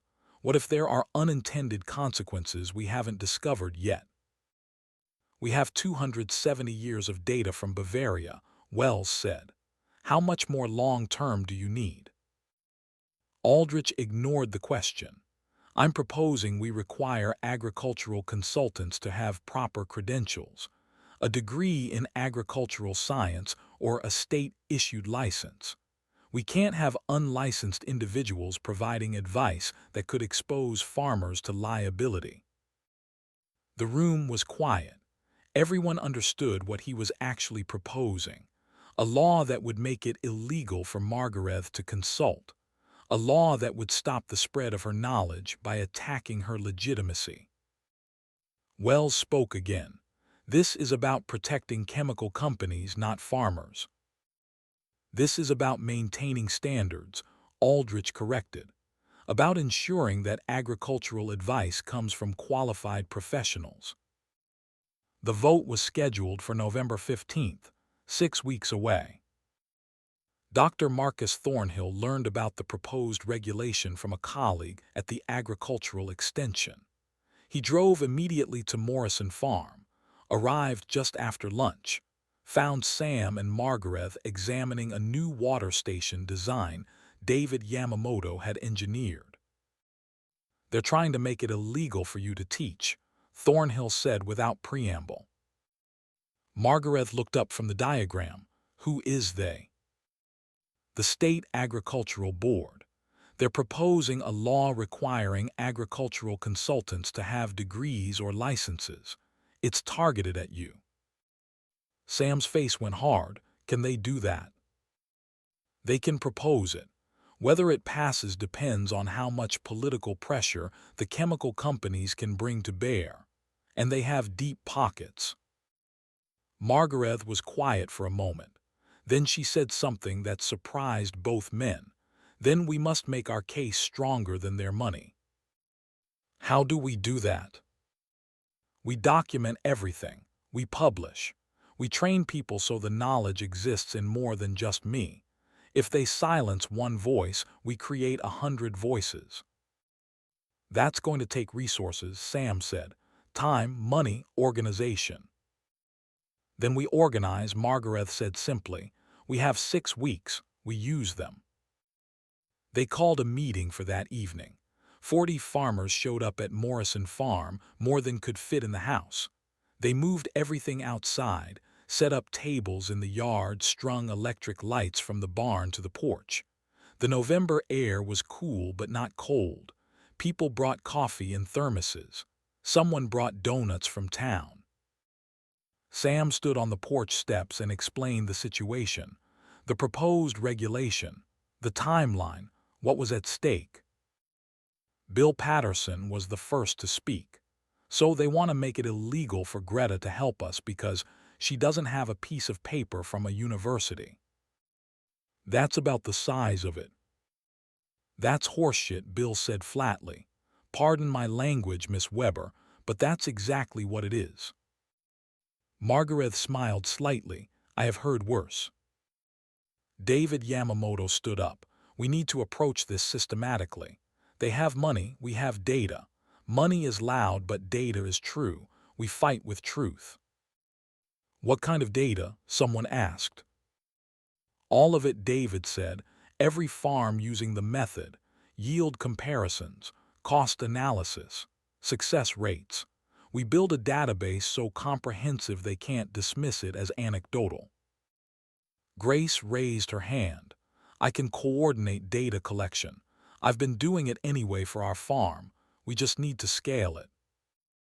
Over the next 2 hours, they organized. Grace would lead data collection, creating standardized forms for every farm to document results. David would compile technical documentation, providing engineering analysis of why the method worked. Thornhill would continue academic research, building the scientific case.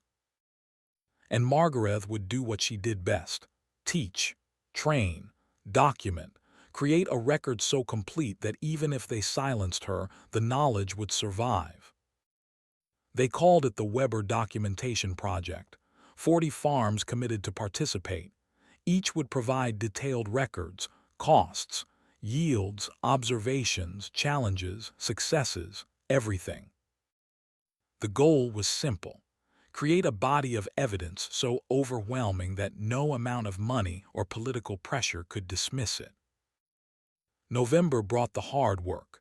Grace spent 12 hours a day at the typewriter, converting handwritten farm reports into standardized documentation.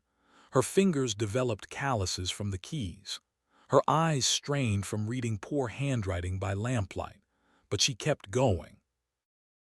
Each farm's report followed the same structure: acreage, crop type, historical yield average, 1947 yield without Weber method, 1947 yield with Weber method, cost of implementation, economic impact, qualitative observations.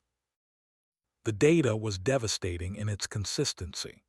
Farms using the method averaged 83% of normal yield in a year when conventional farms averaged 41%. The gap was too large to explain as statistical noise. David's technical documentation grew to 112 pages. He'd analyzed water station placement efficiency, calculated optimal forage diversity ratios, mapped bee activity patterns against flower bloom schedules, created predictive models that could forecast pollination success based on wild flower density. It read like an engineering thesis because that's what it was: the application of rigorous quantitative analysis to traditional knowledge, proof that folk wisdom and scientific methodology weren't opposites, they were complementary. Thornhill spent his evenings in the UC Davis Library, going through every agricultural journal he could find. He was building a different kind of case, a historical analysis of how traditional knowledge got excluded from modern science. What he found made him angry: paper after paper dismissing traditional methods without testing them, study after study funded by companies selling synthetic solutions, a systematic bias toward commercial products over free alternatives. He compiled it into a 50-page review he titled The Credibility Gap: How Modern Agriculture Lost Access to Traditional Wisdom. It was academic dynamite, the kind of paper that could end a career or start a revolution. He submitted it to the Journal of Agricultural Science anyway. By mid-November they had it: the Weber Documentation Project, 234 pages, 40 farm reports, David's technical analysis, Thornhill's historical review, Grace's statistical summary, photographs of successful orchards, economic impact calculations. $2.8 million saved, 4,700 acres rescued from failure, zero cost to farmers, 100% replicable. They printed 15 copies, sent one to every member of the state agricultural board, sent one to the USDA, sent one to the governor's office, kept 3 for themselves. The hearing was scheduled for November 15th at the state capitol in Sacramento. Sam, Grace, David, Margarethe, and Thornhill drove up together in Sam's truck. 5 people who'd become something like family, heading into a fight they might not win. The hearing room was packed, 60 people in a space meant for 40, farmers on one side, company representatives on the other, the 12 board members at a raised table in front. Robert Aldrich called the session to order. We're here to consider proposed regulation AG-47-11, requiring professional certification for agricultural consultants. We'll hear from supporters first. A man in a suit stood up. Richard Crawford, representing Ag Chem Industries. He didn't waste time with pleasantries. The issue is simple, he said. Agricultural consulting is a profession that requires education, training, and oversight. We wouldn't let an unlicensed person practice medicine or law. We shouldn't let unlicensed persons provide agricultural advice that could expose farmers to financial risk. He presented a folder of documents, studies showing the value of certified agricultural inputs, data on crop failures attributed to unconventional methods, legal precedents for professional licensing requirements. Then he played his trump card. We have reports of farmers experiencing problems with the so-called Weber method, inconsistent results, disease issues, reduced yields in some cases. Sam felt his stomach drop. This was a lie. They documented every farm. There were no disease issues, no reduced yields, but Crawford was presenting it like established fact. Patricia Wells interrupted. Can you provide documentation of these reports? Crawford smiled. We're protecting farmer confidentiality, but the reports exist. Convenient, Wells said dryly. When Crawford sat down, Aldrich looked at the opposition side. Does anyone wish to speak against the proposed regulation?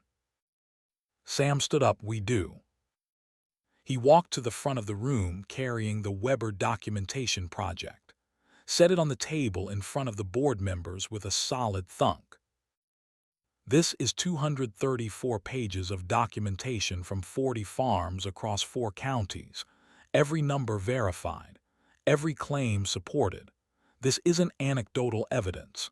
This is systematic data collection over a full growing season. He opened to Grace's statistical summary. Farms using the Weber method averaged 83% yield recovery in a catastrophic pollination season. Conventional methods averaged 41%. That's a 42 percentage point gap. $2.8 million in economic value created. Zero cost to farmers. Aldrich leaned forward. Mr. Harrington, correlation doesn't equal causation. How do we know these results weren't due to other factors? Because we used control groups, Grace said, standing up. She was 19 now, a year of college behind her, though she deferred to keep working on the documentation. We implemented standard scientific methodology, test groups versus control groups, multiple farms, independent verification. This is peer-reviewable research. Aldrich's expression showed irritation. You're a college student. You're not qualified to make scientific claims. I'm qualified to do math, Grace said, and the math says that the Weber method works. You can question my credentials. You can't question the numbers. David Yamamoto stood next. I'm a licensed agricultural engineer. I've analyzed the technical methodology. It's sound.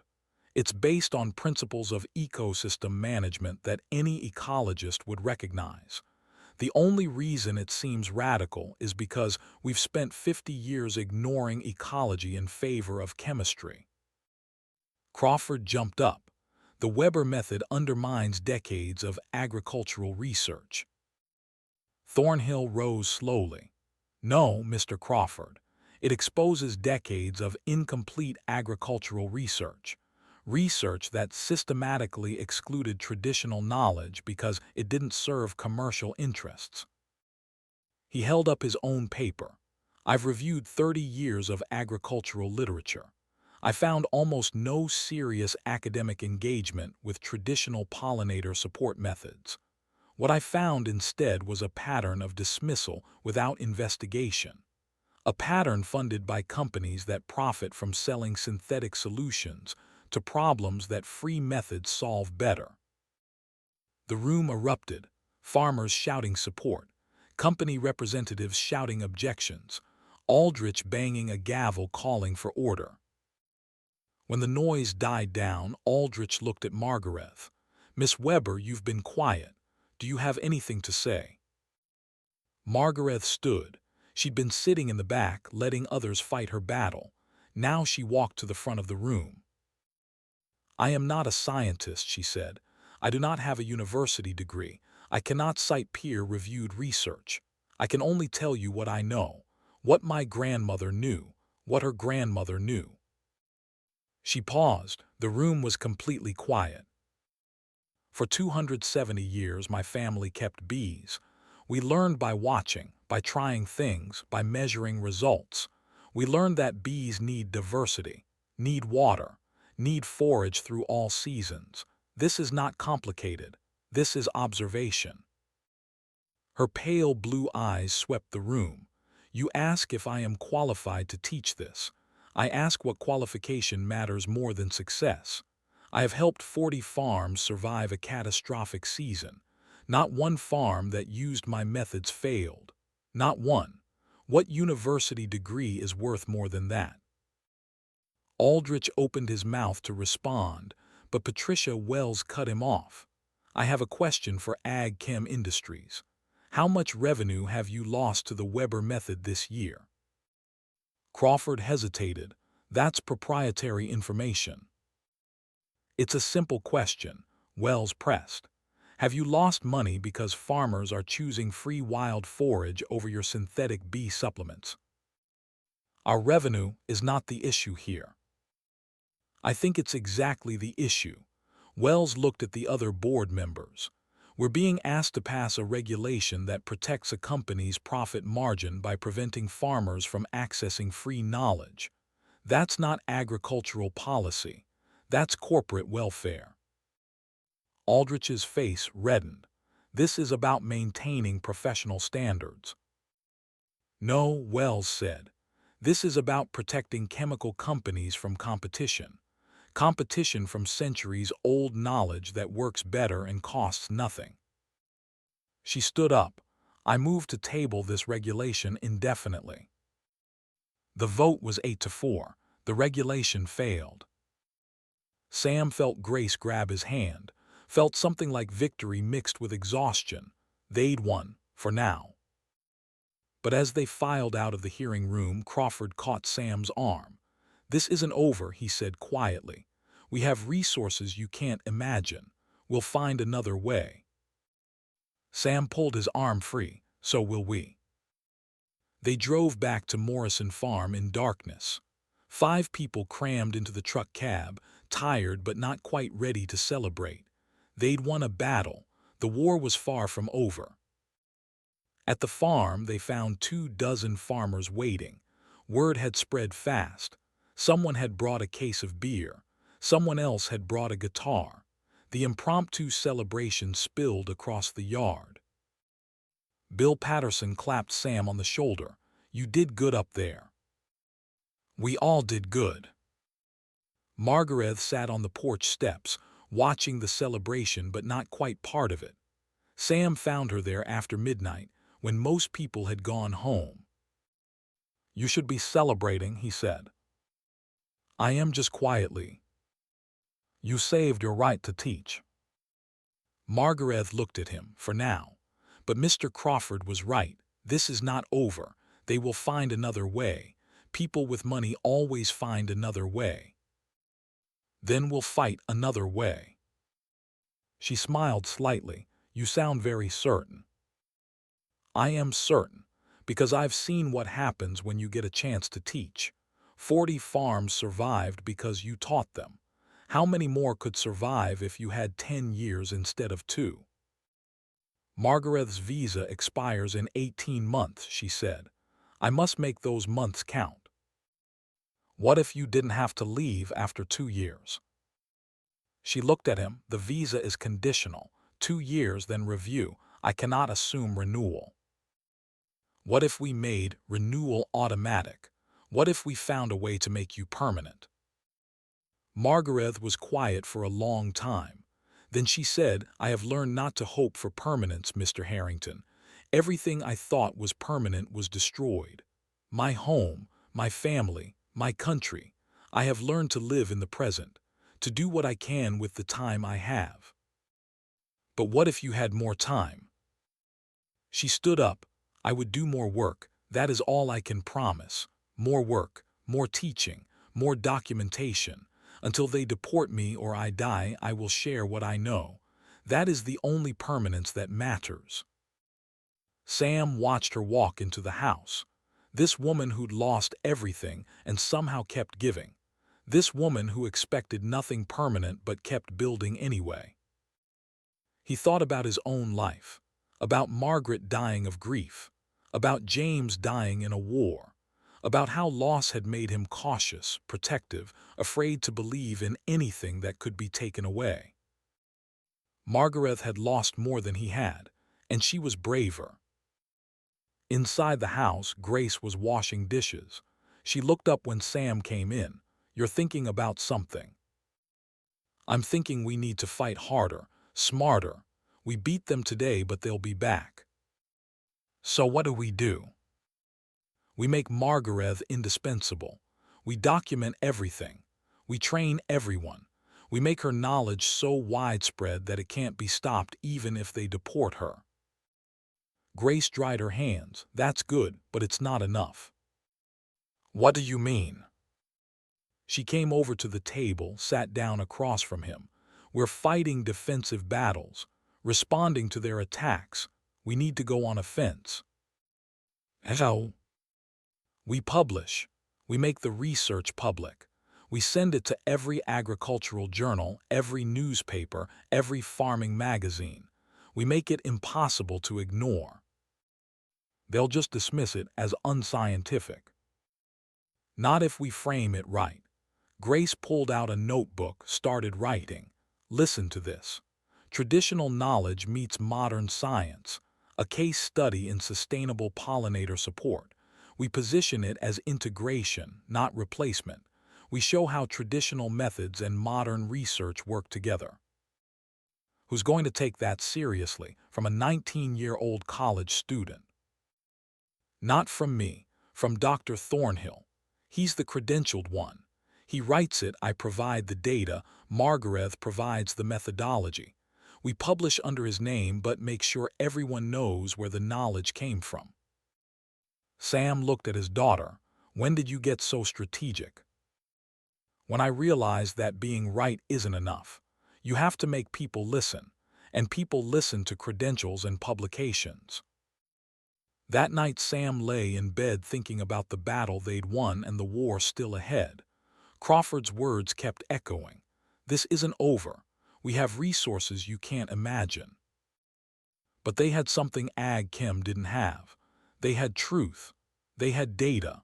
They had 40 farms worth of evidence that couldn't be dismissed as anecdote or folklore. And they had Margarethe Weber, a woman who'd survived the destruction of everything she loved and still believed knowledge was worth sharing. If that wasn't enough to win, Sam didn't know what would be. Down the hall, Grace was still awake, typing by lamplight. The article was taking shape. Traditional knowledge meets modern science. 4,000 words documenting the Weber method, the data, the results, the integration of old wisdom and new research. She'd send it to Thornhill in the morning. He'd refine it, add academic language, submit it to the Journal of Agricultural Science.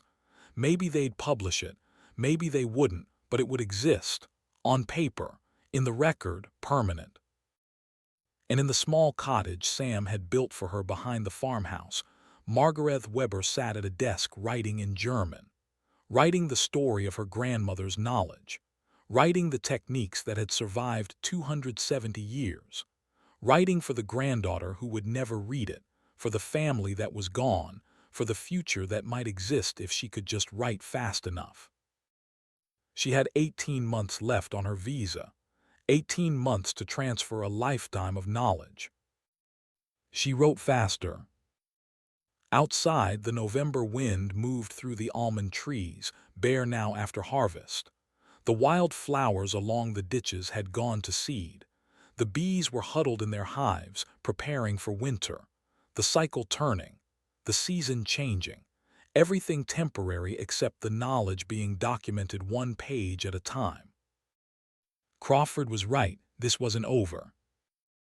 But neither were they. April 15th, 1952. Exactly 5 years after Margarethe Weber first spoke to Sam Harrington about dying bees. The Fresno County Courthouse was quieter this time. No reporters crowding the steps. No farmers packing the gallery. Just Sam, Grace, David Yamamoto, Dr. Marcus Thornhill, and a federal judge named Marion Hargrove who'd granted Margarethe her first visa 5 years ago. Margarethe stood before the bench in a simple blue dress Grace had helped her choose. 40 years old now. 5 years in America. 5 years of teaching, documenting, training. 5 years of turning 270 years of family knowledge into something that could survive beyond her. Judge Hargrove looked over the naturalization application. Miss Weber, you came to this country as a prisoner of war. Why do you wish to become an American citizen? Margarethe had thought carefully about how to answer this question, had practiced her English wanting to get the words exactly right, because America gave me a chance to share what I know. In Germany, I was just a beekeeper's daughter. My grandmother's knowledge was dismissed as old-fashioned, as folklore, as something modern science had moved beyond. Here, when I shared that knowledge, people listened. They tested it. They respected it. She paused. In my village in Bavaria, women did not speak at farming meetings. We did not publish papers. We were not asked our opinions about agriculture even though we worked the land every day. Here, I have trained 280 agricultural consultants. I have published 4 books. I have students who want to learn what my grandmother taught me. Judge Hargrove leaned forward. You're saying America valued your contribution. America valued contribution more than credentials. That is why I want to be American. Because here, knowledge matters more than who your family is, or what your name is, or whether you were born on the right side of a border. The judge smiled slightly. Those are good reasons, Miss Weber. She signed the naturalization papers, stamped them official. Welcome to the United States. You are now an American citizen. Sam felt Grace grab his hand, felt something release in his chest that he hadn't known was still clenched. Margarethe accepted the certificate with hands that shook slightly. 5 years of uncertainty, of 2-year visa extensions, of never quite knowing if she could stay, ending with a piece of paper that said she belonged. Outside the courthouse, Sam hugged her for the first time. It surprised them both. Thank you, he said, for everything. Margarethe pulled back, looking uncomfortable with the display. I should thank you. You listened when you had every reason not to. You saved my farm. You saved your farm. I just showed you what was already there. They drove back to Morrison Farm in comfortable silence. 5 years had created a rhythm between them. Not romance, though the valley gossips had speculated. Something deeper than that. Respect. Partnership. The bond between a teacher and someone willing to learn. The farm looked different now. The wildflower margins were permanent features, carefully managed for year-round bloom. The water stations were integrated into the irrigation system David had designed. The whole operation ran like a machine, but a machine that worked with nature instead of against it. Grace was 22 now, finishing her agricultural science degree at UC Davis, while working part-time at what they called the Weber Harrington Research Center. 40 acres of Morrison Farm donated to create a permanent facility for documenting and teaching traditional agricultural methods.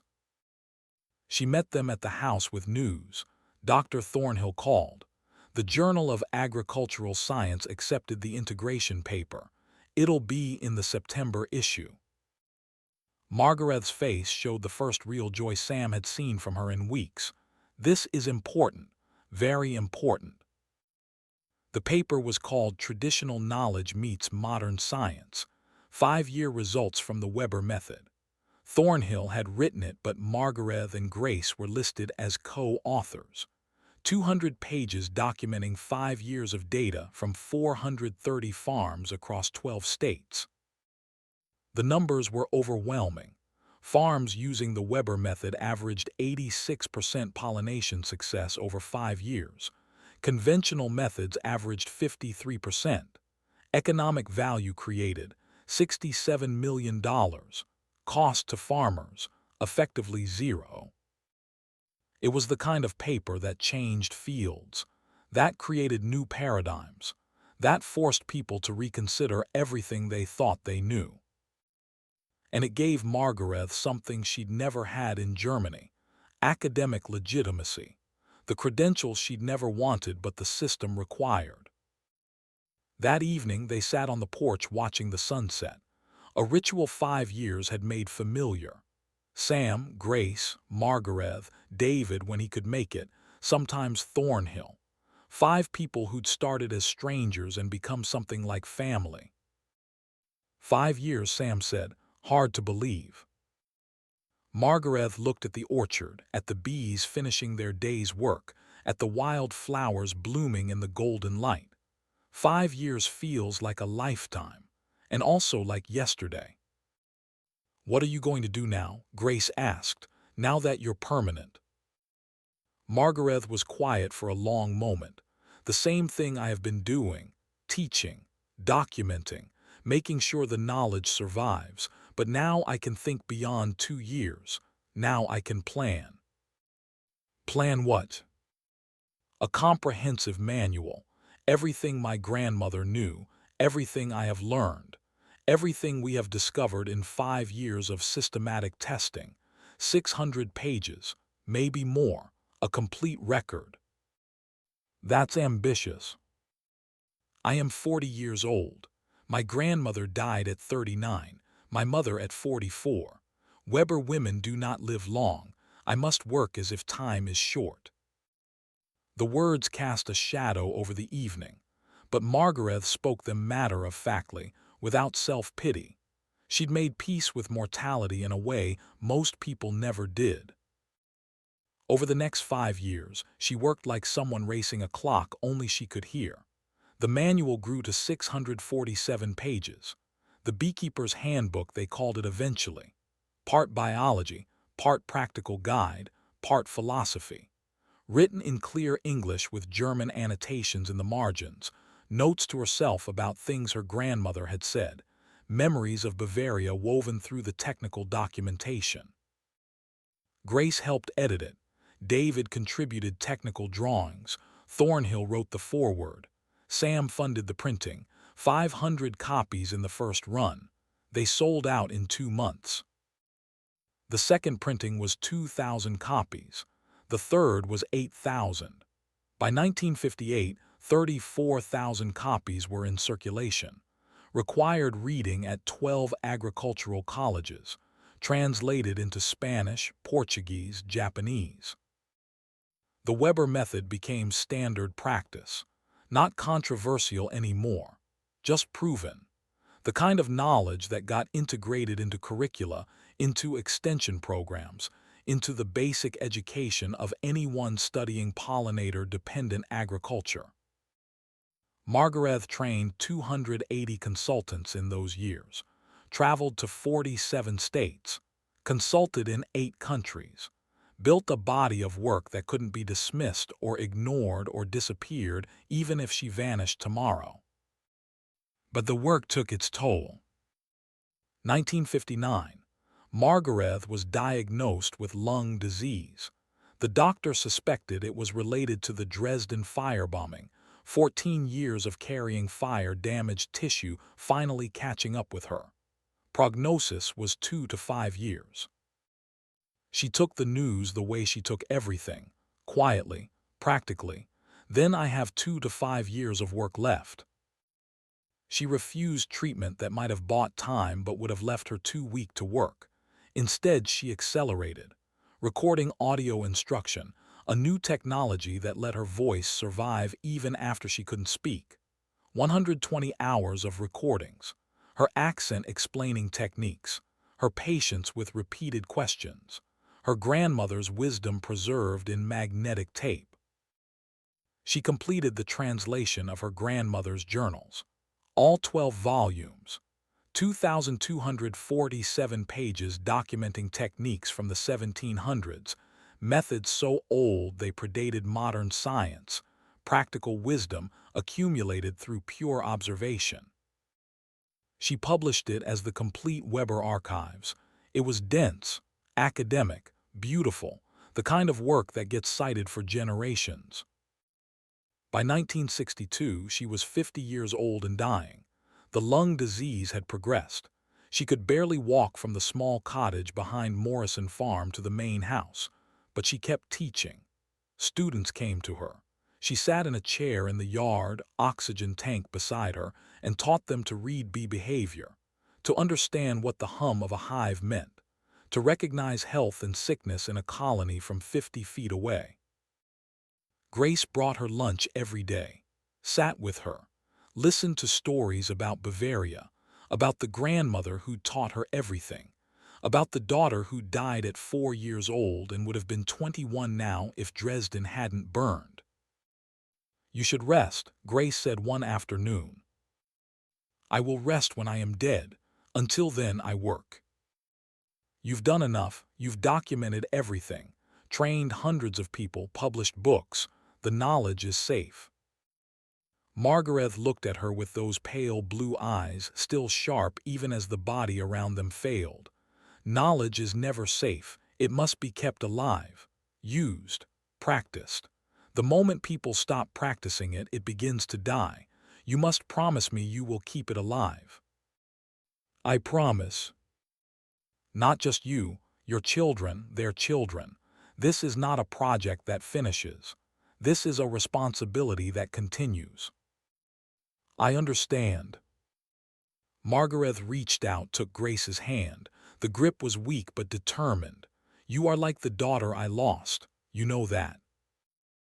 Grace felt tears she'd been holding back for weeks finally break through. "I know. Do not let this die with me." "I won't, I promise I won't." December 3, 1962. Margarethe died at Morrison Farm, the place that had given her purpose when everything else was gone. She was 50 years old. Sam sat with her at the end. So did Grace. David drove up from his farm. Thornhill came from UC Davis. Her last words were in German. Grace couldn't understand them, but later they found the translation in one of Margarethe's notebooks. "The bees are still humming.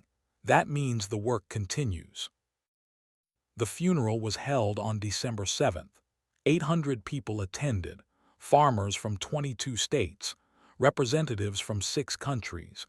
UC Davis closed for the day. The governor of California sent condolences. Grace gave the eulogy. She was 27 years old, a professor at UC Davis now, carrying forward the work Margarethe had started. Her voice was steady, but her eyes were red. "Greta Weber came to America with nothing," she said. "She left America with everything preserved. She documented 270 years of family knowledge. She trained 280 teachers. She saved farms worth $67 million over 15 years. She asked for nothing. She gave everything." Grace paused, looking at the simple wooden casket. But here's what she really did. She proved that knowledge has no nationality, that expertise doesn't require credentials, that a woman with no degree can out-teach professors, that an enemy can become a friend, that the defeated can teach the victors. She proved that if you have truth, and if you're brave enough to share it, and if you find people humble enough to listen, you can change the world. She looked at Sam in the front row. "The bees are still humming, Greta. We're still listening." They buried Margarethe in Fresno Memorial Cemetery in a plot purchased for her by the California Pollinator Alliance, the organization she'd helped found.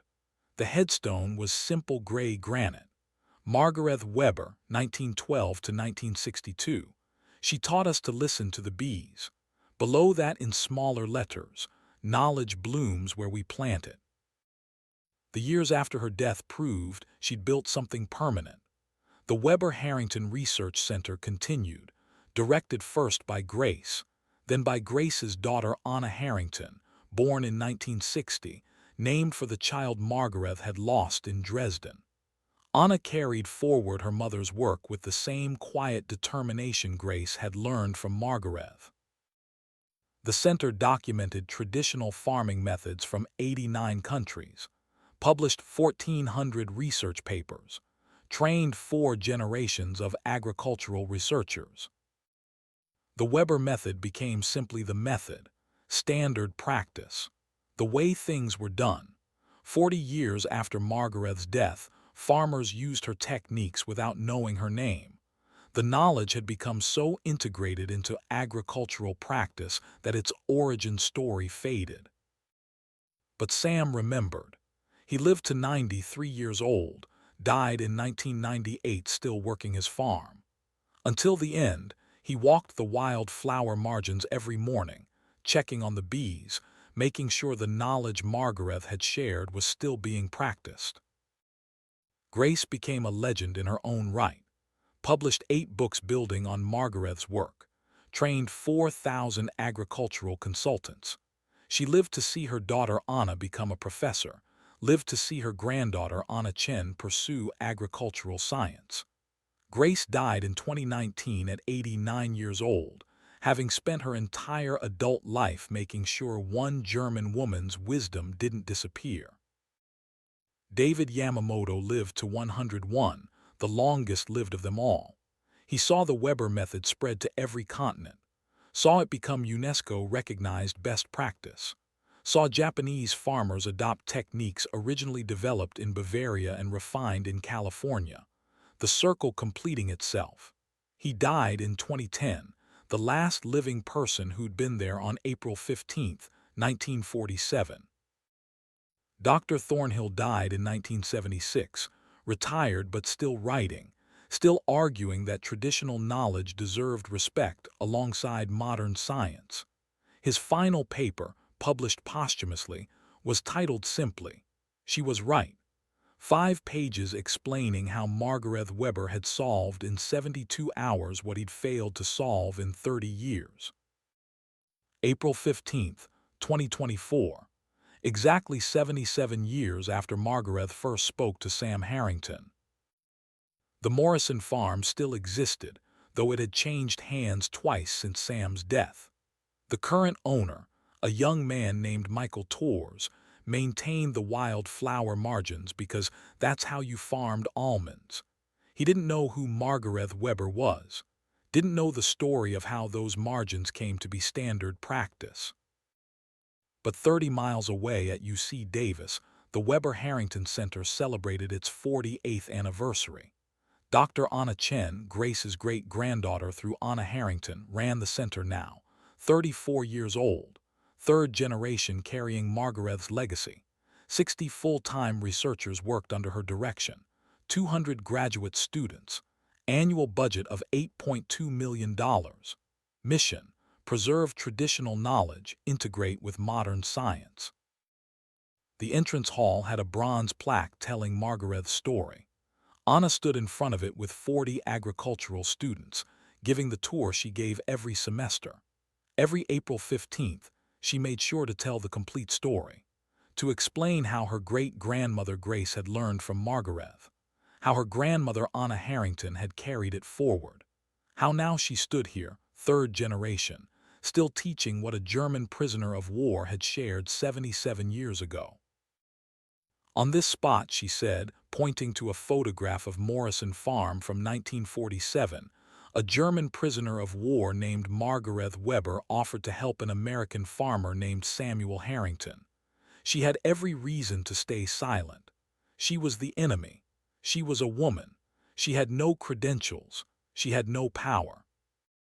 She paused, letting the students absorb that. Sam had every reason to refuse. He'd lost his son to Germans. He was desperate, he was proud. He didn't trust strangers, but she spoke anyway, and he listened anyway. Anna gestured to the data on the wall behind her.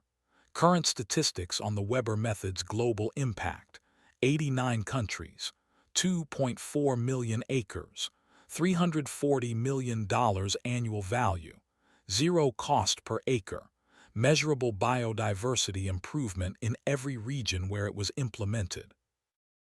That choice, she continued, her courage to speak and his humility to listen, changed everything. 77 years later, 89 countries use methods born from that conversation.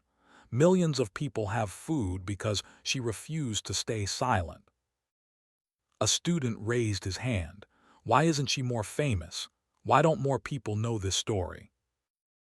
Anna smiled, because the best knowledge becomes invisible.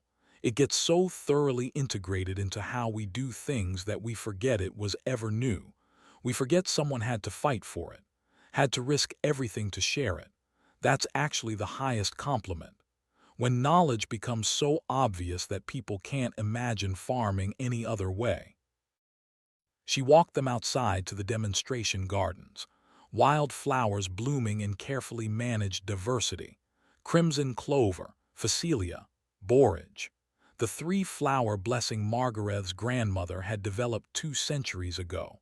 Students were taking measurements, recording bee activity, continuing work that had started in 1740 and never stopped. The lesson isn't about bees, Anna said, it's about listening. The next Margarethe Weber might be standing in front of you right now. Maybe she's poor, maybe she's foreign, maybe she doesn't have a degree, maybe she's young, maybe she's old, maybe she speaks broken English. Will you have the courage Sam had? Will you listen? The students scattered to examine the gardens, to count bees, to measure flower density. Anna stood alone for a moment, thinking about her grandmother Anna Harrington, who taught her everything about maintaining legacy. Thinking about her great-grandmother Grace, who died when Anna was 5 but whose stories still filled every corner of this work. Thinking about Margarethe, who none of them had met but whose presence filled every decision they made. She pulled out her phone, opened the recording app. Every year on April 15th she recorded a message, for the archive, for the future, for the great-great-grandchildren who might someday ask how this all started. Today is April 15th, 2024, she said into the phone. 77 years since Margarethe Weber saved Samuel Harrington's farm. The Weber method is used on 2.4 million acres worldwide. It has prevented an estimated $4.2 billion in crop losses. It costs farmers $0 per acre. She paused, looking at the gardens, at the bees working in the afternoon sun. Margarethe Weber never became rich. She never became famous outside agricultural circles. She never won a Nobel Prize, but she changed the world anyway, because she spoke, and someone listened. Anna ended the recording, put the phone away. She had a meeting with the USDA in an hour, a conference call with researchers in Brazil, 40 emails to answer. The work never stopped. The work Margarethe had started and Grace had continued and Anna Harrington had maintained and Anna Chen now carried forward. Because knowledge wasn't static, wasn't finished, was a living thing that had to be kept alive through practice, through teaching, through the choice to share instead of hoard. That evening, Anna drove out to Fresno Memorial Cemetery. She did this every April 15th, stood at Margarethe's grave with flowers from the demonstration garden, crimson clover and phacelia and borage, the three-flower blessing. She set them on the grave. "Thank you," she said quietly, "for speaking when silence would have been easier, for sharing when keeping it to yourself would have been safer, for believing knowledge belongs to everyone." The cemetery was quiet except for wind moving through the trees. Anna stood there until the light started to fade, then walked back to her car. She had work to do, always more work. That was the inheritance Margarethe had left. Not money or fame or security, just work, the endless task of keeping knowledge alive. But it was good work, meaningful work, the kind that mattered. She drove back to UC Davis through the valley, passing farm after farm.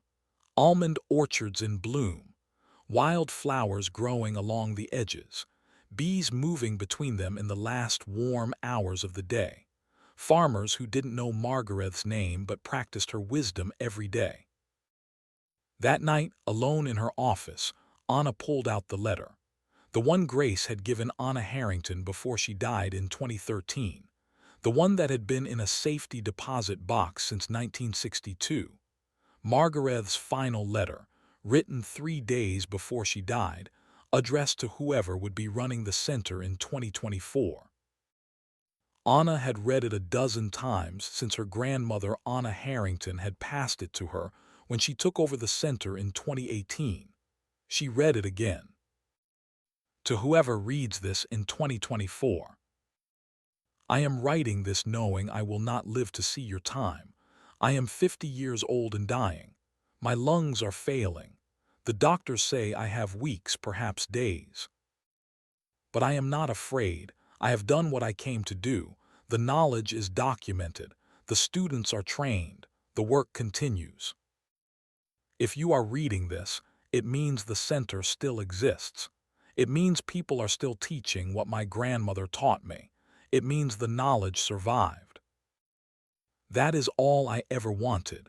Not recognition, not gratitude, just survival of what my family learned over 270 years. But I want you to know something. The knowledge is not the most important thing I leave behind. The most important thing is the choice Sam Harrington made in April 1947. The choice to listen to a voice he had every reason to ignore. That choice is what matters, not because I was right, though I was, but because he was brave enough to be uncertain, humble enough to question what he thought he knew, desperate enough to try something unconventional.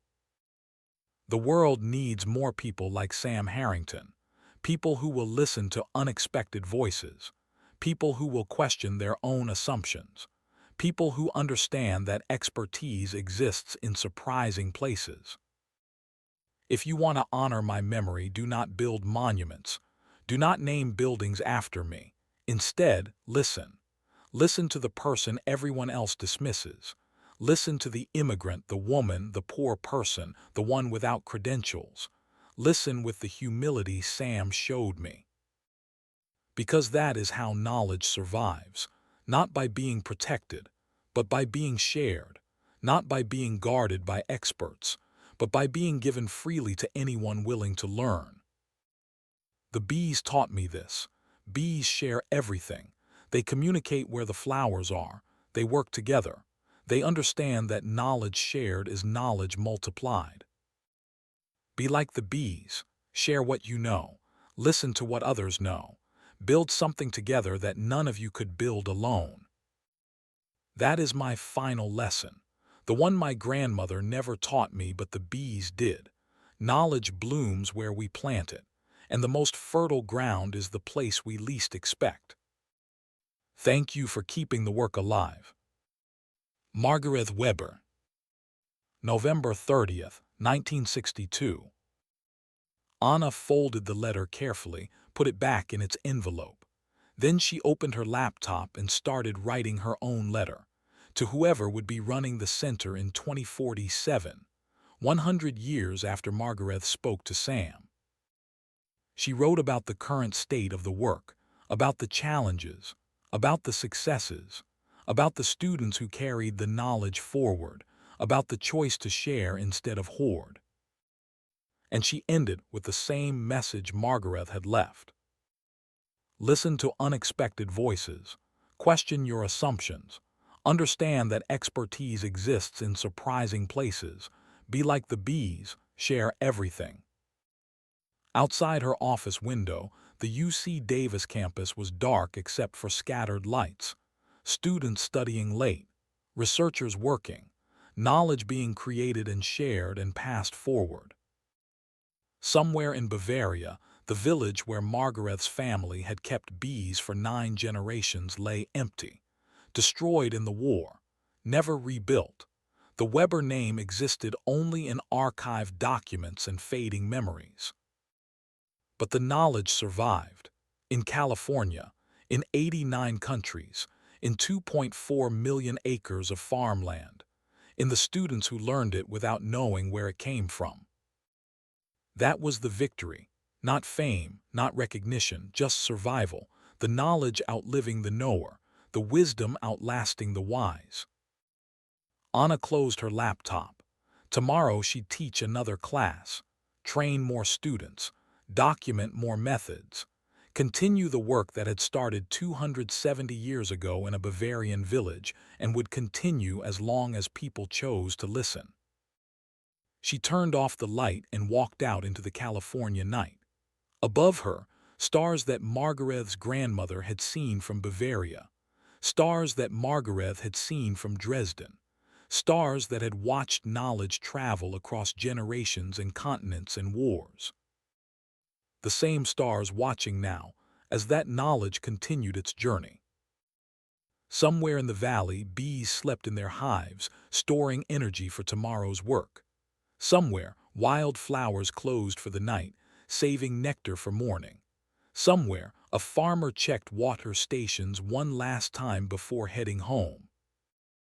The cycle continuing, the work continuing, the knowledge living on in a million small actions that no one would remember but everyone would benefit from. Margarethe Weber had been dead 62 years, but the bees were still humming. And that meant the work continued.